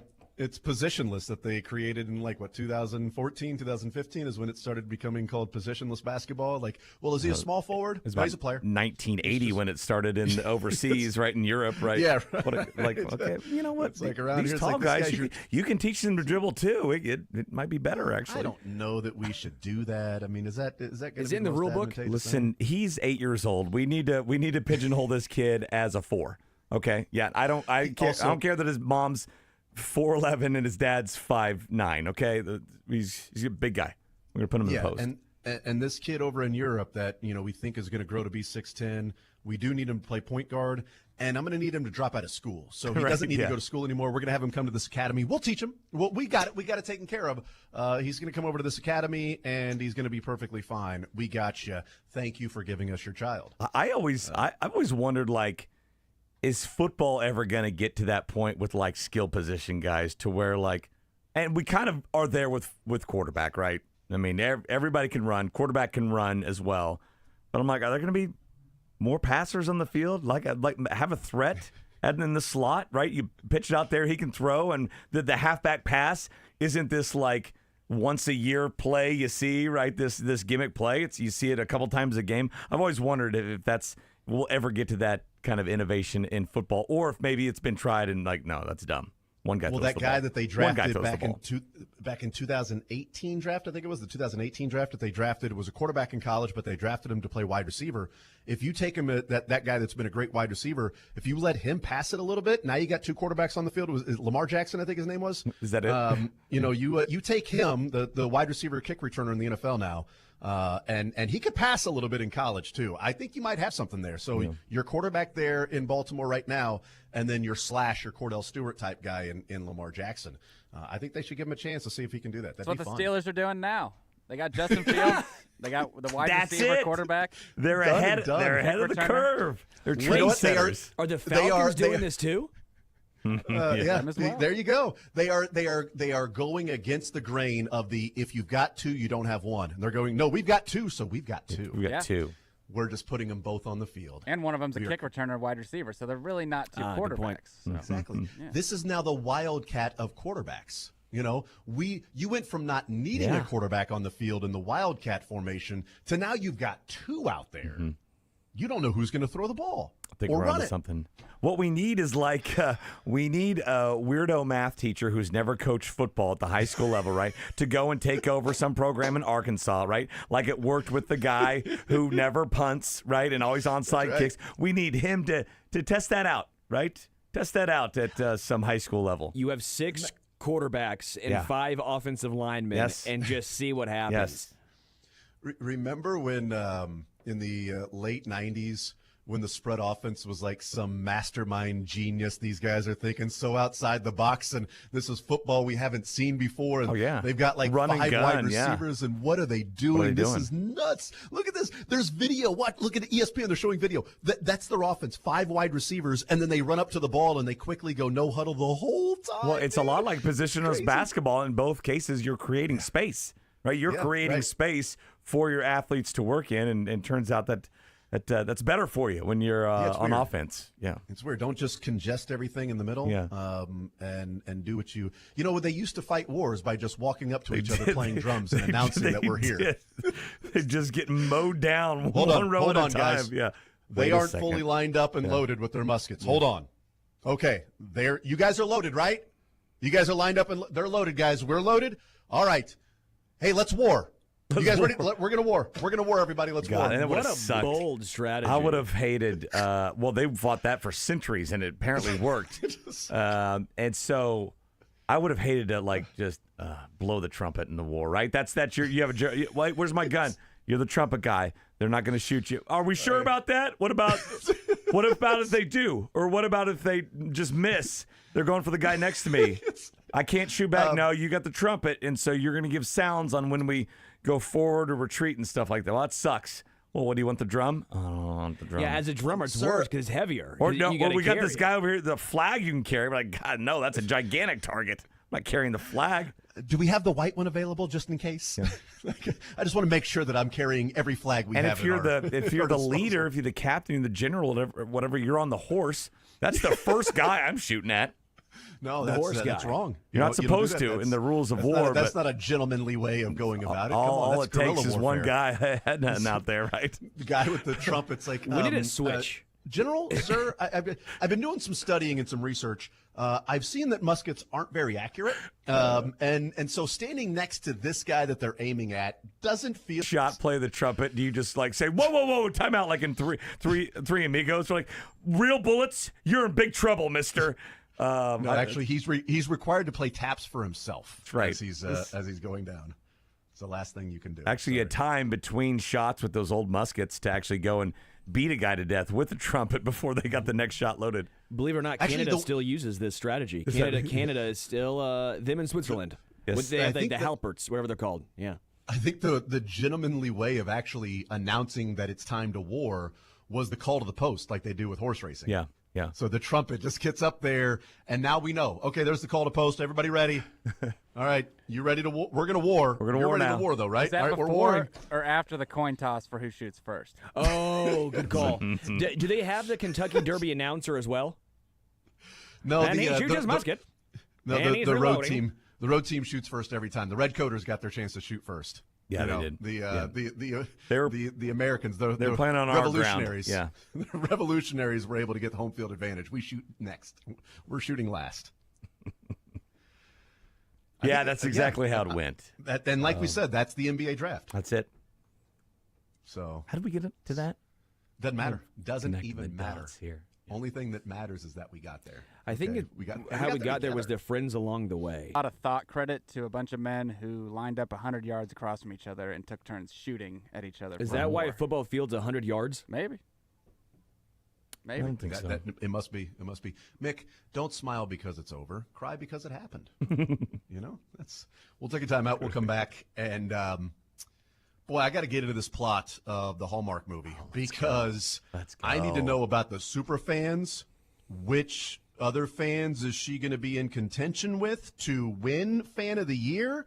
What kind of hat is this? And how do we end up saving the day? Like, these are questions that are going to be answered eventually, and I want to know what the script looks like so I know which person that I'm going to play, which Jason- extra that I'm going to play. I hadn't read anything, and when you said this earlier, I thought you were kidding, but this is the actual plot. It's the actual plot. Oh, wow. Okay. So I do know the Yeah. super fan that I would like to be a part of this.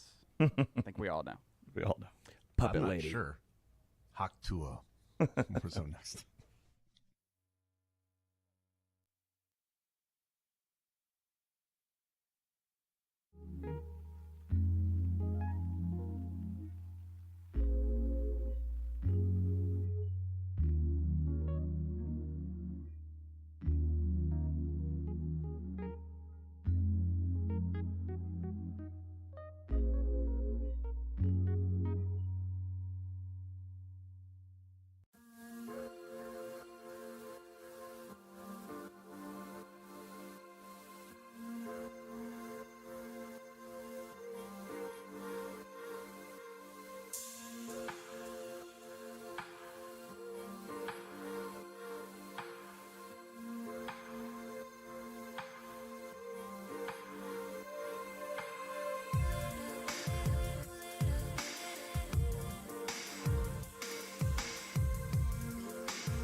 All right, hanging out here on this Wednesday edition.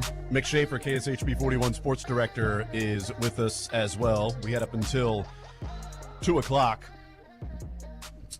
I do wish Lacey Chabert was involved in this movie. That is a little bit of a disappointment, and I know, Lifetime as opposed to Hallmark and all of that stuff. But, let's see if Lacey can be involved in this in some way, shape, or form. Or Danica from Wonder Years.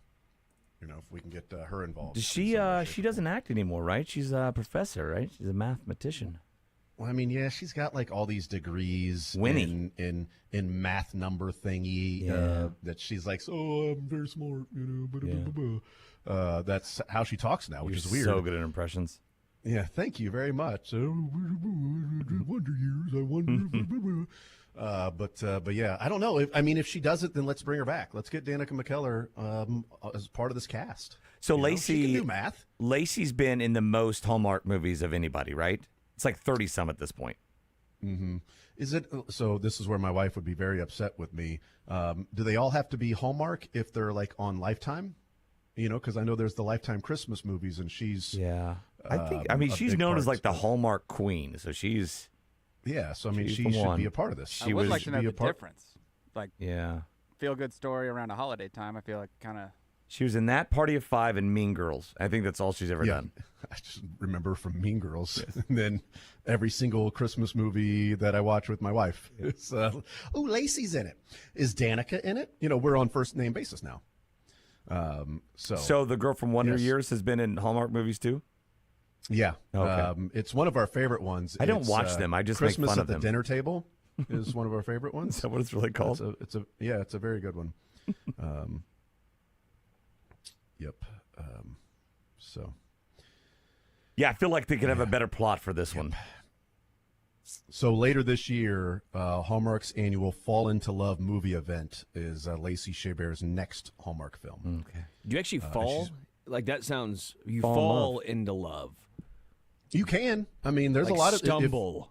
If you Head over stumble and heels. somebody catches you, Head over and you're heels. like, "Oh my goodness, we're meeting for the first time," and it's love at first sight, you have just fallen into love. So I think a lot of injuries happen. It could That's be. right. Yeah, 'Cause you're punch Love drunk is it's on love. it's difficult, dude. It's hard. Lots of people talk injuries about- happen Yeah, in love. Tons of injuries when you're. In Says love. here You ever that tried to Lacey- carry somebody over the threshold? Lacey makes $1.4 million per movie. Good for her. Well done. Wow. Good for her.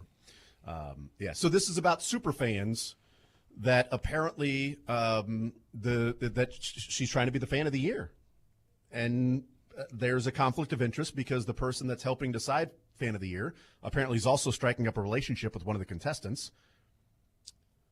I'm not sure how that works. Have we reached out to Chiefs PR to see if they're aware? Oh, of they're this already calling relationship that was Hallmark going- right now and saying no to everything. Chiefs PR is. No, sorry, we We'd can't like do to that. have Mahomes on. No, he's can't not do going it. to be Sorry. available. Can we use Arrowhead? No. You have to call it GEHA Field at Arrowhead Stadium. Yeah. They're saying that. We'd Can actually we better use the media hope- room? Yes, actually you can. There's one area that you feel free to use whatever you want. If Yes, there's a there media are area, 90 it's like a people closet, in this closet, but absolutely cram on in there. but we can put 15. You need 15? 20? Yeah, we got 20. We got space for 20 more. That's absolutely. Adam, we're going to need you to move to storage room B. My stapler. Yeah, we're trying to make room for a 7th executive producer on this film. That'd be great. Thank After you so what much. we've seen from movies trying to imitate sports recently, we should probably hope that there's no Patrick Mahomes or Kelsey cameos or What, 80 for Brady? that. But the clipped show has had a lot of those recently. I bet there's a cameo. There's got to be some cameo. No. I want just an actor to play Patrick Mahomes. No, that's what I'm I don't want saying. there to be a Don't- cameo from Patrick. I just want there to be some random actor that tries to be like, "Oh, hey, what's up? No, we're very excited about Fan of the Year." Just somebody randomly You that can't they see get his that's face. like Just the this hair from dude- the back. I mean, if they're shooting it all in Kansas City, I would have to think that would mean some Chiefs are going to be on. Otherwise, you can shoot this anywhere. They might do Louis Rees-Zammit. Good looking dude. He'll do it. You're telling me the Hallmark. Can he do an American Watchers, They're accent? going to get a practice squad guy who's never played football before. I'm telling you, Who has a Welsh accent? that is the actor pool they seem to draw from for yes, these things. they might though. They might. I'm just saying. You're telling me that the Hallmark watchers aren't going to go crazy for LRZ? It's like the Bachelorette. they're Anytime not. there's a former NFL player on the Bachelorette, it's like NFL player, and he was like a day on the practice squad. There's enough pretty people in Hollywood. They're going to find some pretty people. Like the lead is the guys from Letterkenny. I like that. I'm going to watch it. Letterkenny's a great show if you haven't seen it, by the way. I haven't seen it, but so many people talk about how good Hulu. it is. It is a niche comedy, but it is great. Yeah. I am watching season 2 of The Bear again, getting ready for It's tomorrow tonight. night. I thought it's tonight. They moved I it thought up it was a the day, right? I 27th. think they moved it up a day. Did they move it my up a guy day? said they moved it up a day. Oh, well, you just made my day. I mean, usually I dread when you come on the show, but now, now that just got me in a really good mood. Man, that's great if that is the case. I need to watch the rest of season 2 quickly then. Yeah, you need to. Scream right on through that, man. Yeah, I think that if the Chiefs or Hallmark have anything to do with this, then I don't think we'll see some of the typical super fans. But I am fascinated in the fact that of what's taken place over the last couple of years, That's that the plot. is around a super fan of the Chiefs. Exactly. Bingo. Oh my God. That's shocking. Like really, like it's shocking. And the fact that the whole thing is about like she believes in destiny, but she loses the lucky hat, which may cost them being fan of the year. So now she questions everything in life. Because she lost a hat? So she's dumb. She misplaced it, probably. Well, it's her grandfather's, Ed Begley Jr., classic character actor. Yeah, right. Absolutely. So he's great in Best in Show, Waiting for Guffman, all of them.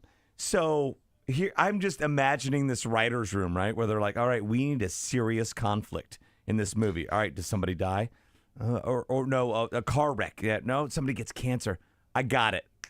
They lose a hat. Oh, that's the What serious kind of hat, conflict. though? It's the lucky hat. Let's not reveal what kind of hat it is. Is it a toboggan? I don't know. Shut up. Don't tell anybody. That's the big secret. Is it one of those carnival hats with a spinner on top? Like, I have no idea. Like, we don't know what kind of hat it is. We were just told it's a hat, you know? Like, I can't wait to find out what is it, a regular baseball cap?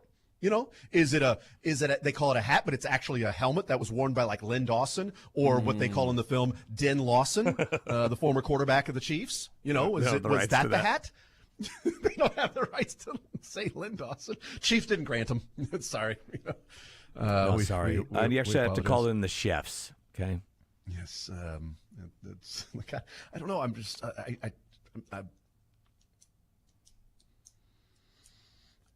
I don't know if we get a cameo from any other. They're in town. There's got to be some sort of superstars, cameo. Super fans. Yeah, there's got to be a cameo. Part of it. They're in town. I did love that. Like everybody nationally is like, well, then what about Chiefsaholic? You know, it's a super fan thing. Like, Yeah. Pretty sure Hallmark's going to sign up for We more. propped the door Chiefsaholic. open for those comments. Speaking of cameo, they could just Hallmark get and the cameo. Chiefs are like, yes, let's bring in Chiefsaholic. Yeah. I don't know. I think that's a good idea, What? Mick. If they speaking of cameos, they could just get Cameo to sing "Word Up." It'd be pretty good. Is that a person? Everyone knows Cameo. Well, apparently everybody minus I two. thought you were talking about the website. I thought No I one did knows too. Yeah, but you Cameo? were saying that they would just have to pay people Word to Up. give them a cameo. That's I know who the sings song, that? but Yeah, that's who sings that. okay. Yeah, "Word Up," a cameo. No, Word Up is Okay. Cherry Coke. I'm putting my hat in. I hope this doesn't happen. So The whole it's- movie? Really? Yeah, the whole movie. It's happening though, right? I know. It Yeah. just is Dylan. not Dylan. a good light. Dylan. What'd you they're say you're gonna putting your hat in? Hold on. No, don't lose He it. gave it away. Don't lose the hat. He's the Don't guy. lose that thing. Yeah. Careful There where you're was. putting He it put in. your hat in. That's the problem. She put her hat in the ring Yep. for fan of the year, and she didn't know that you didn't have to literally do that. And then it got mixed up with a lot of other hats, and now it's gone. Dylan, I just want to make sure that the producers and everybody involved with Hallmark and the Chiefs, I just want them to know that even though he produces the show from 10 to 2 here, he does not represent the show in saying that he doesn't want it to happen. Thoughts and Because opinions of this. producer. I not only want it to happen, I need there to be some part in the film, some sort of a scene where super fans are driving around and they love the Chiefs so much they happen to be tuning in to a radio station. Oh, I need that, And they yeah. hear, voices talking about the Chiefs. I want Hallmark and everybody involved in that to know Dylan does not represent the true feelings of this show from 10 to 2. I want a scene where they sit back in the living room in a recliner, crack open a beer, turn on the tube, and it's home of the Chiefs, KSHB 41. Sunday sound off. Wow. Sunday sound off. Calling highlights right there.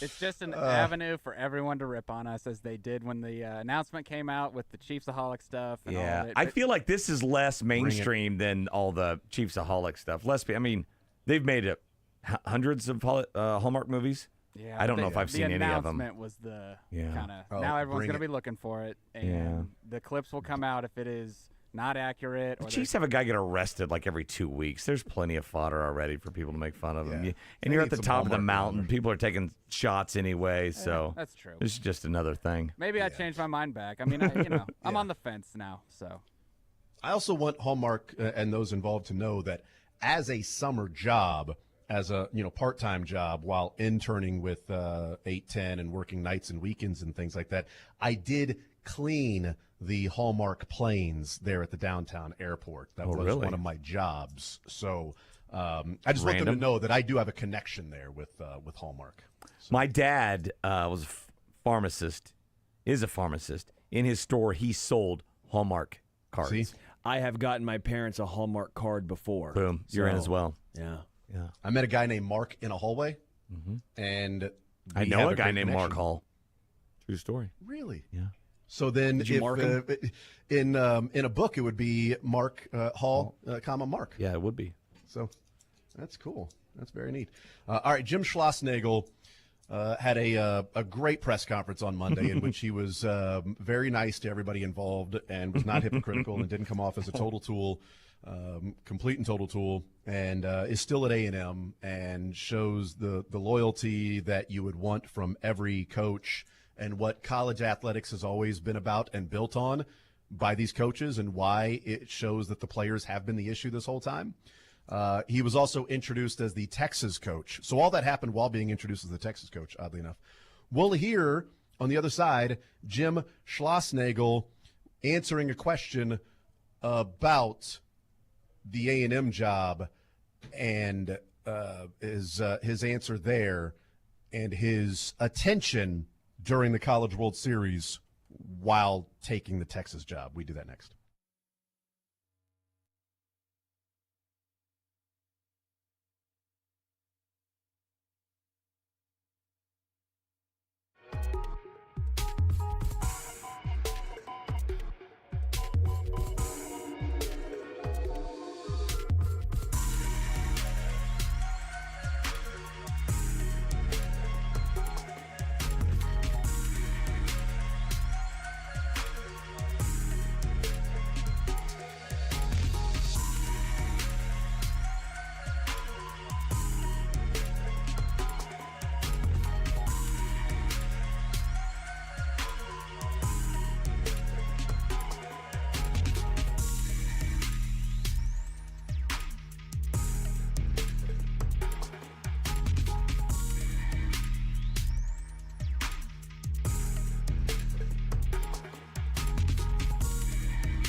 All right, we continue right here on Sports Radio 810 WHB. Jason Anderson with you, Sterling Holmes, Dylan Michaels, Mick Schaefer, KSHB 41 sports director.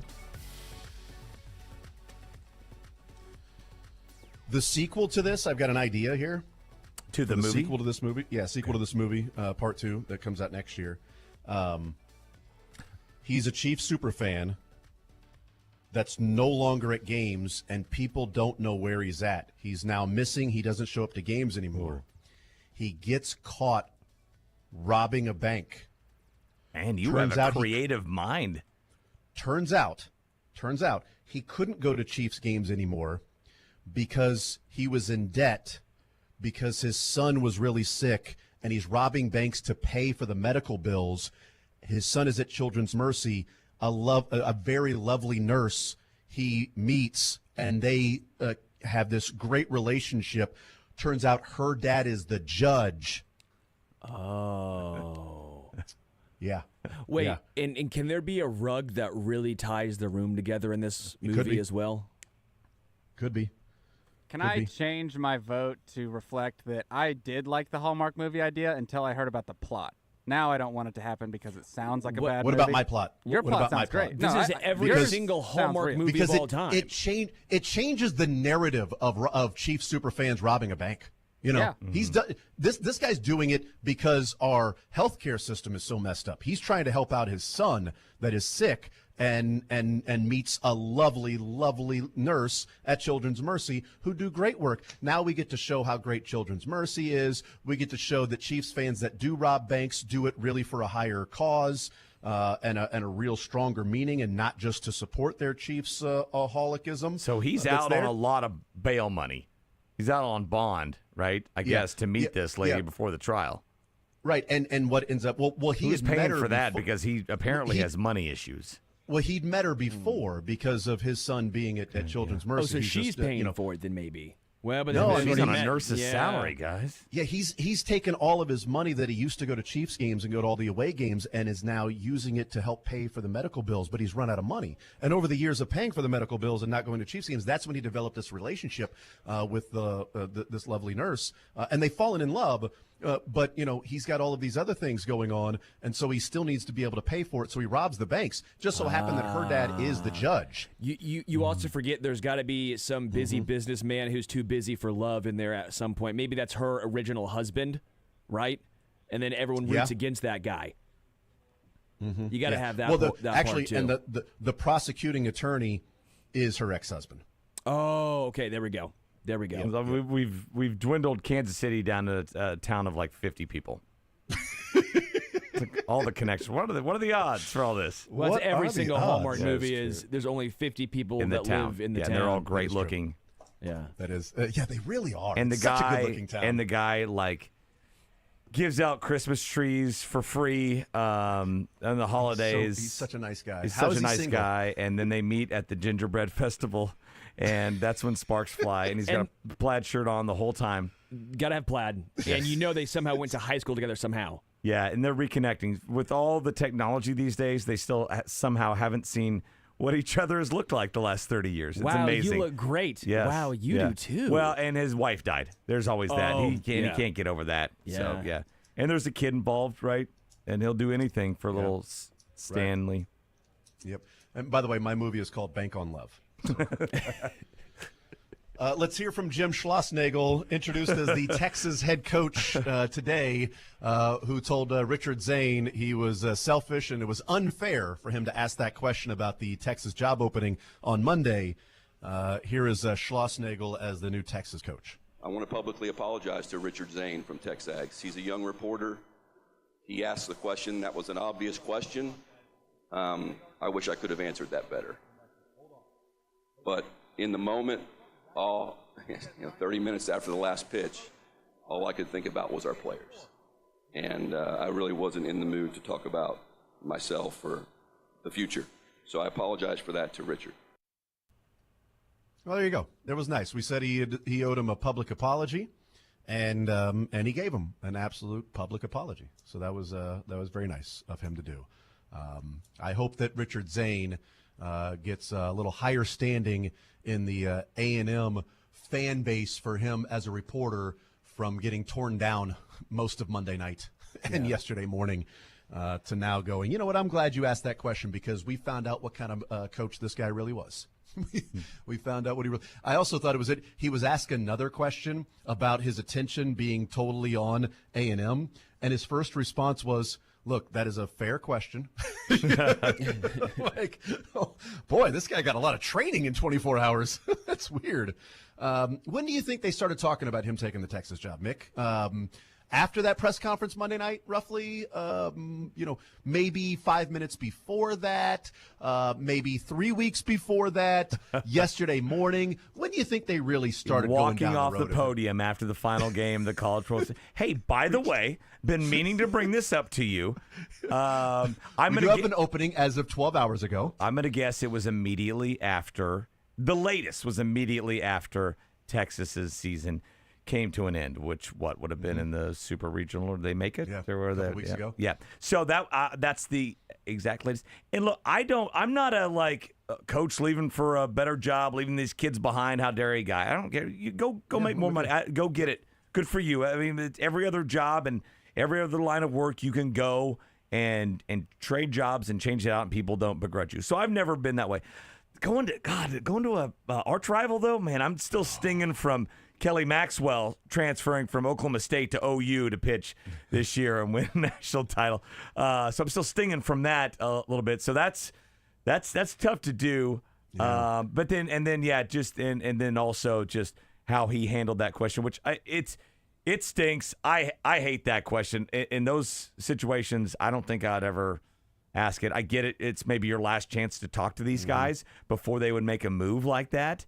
But I would just swing and miss at that one, or not swing and miss. I would just let that fastball go by in those situations. Would you hawk to a spin on it? I would hawk to spin on that thing. You get me? Yep. Yeah. Yep. Absolutely. That question. But he absolutely handled that horribly, and so good for him for the apology. But yeah, I don't begrudge a guy for jumping to another job and all that. But yes, there's always overlap in there. And look, we're evolved human beings. He could have been 100% focused on Texas A&M and still taking a couple phone calls, right, during that time. Mm-hmm. Yep. He still did other stuff. He slept. He ate. I'm sure he maybe caught a movie with the fam or something like that, right? We can multitask. We Jeremy could do lots of stuff. Mowed the lawn before Game 7 of the World Series. He did.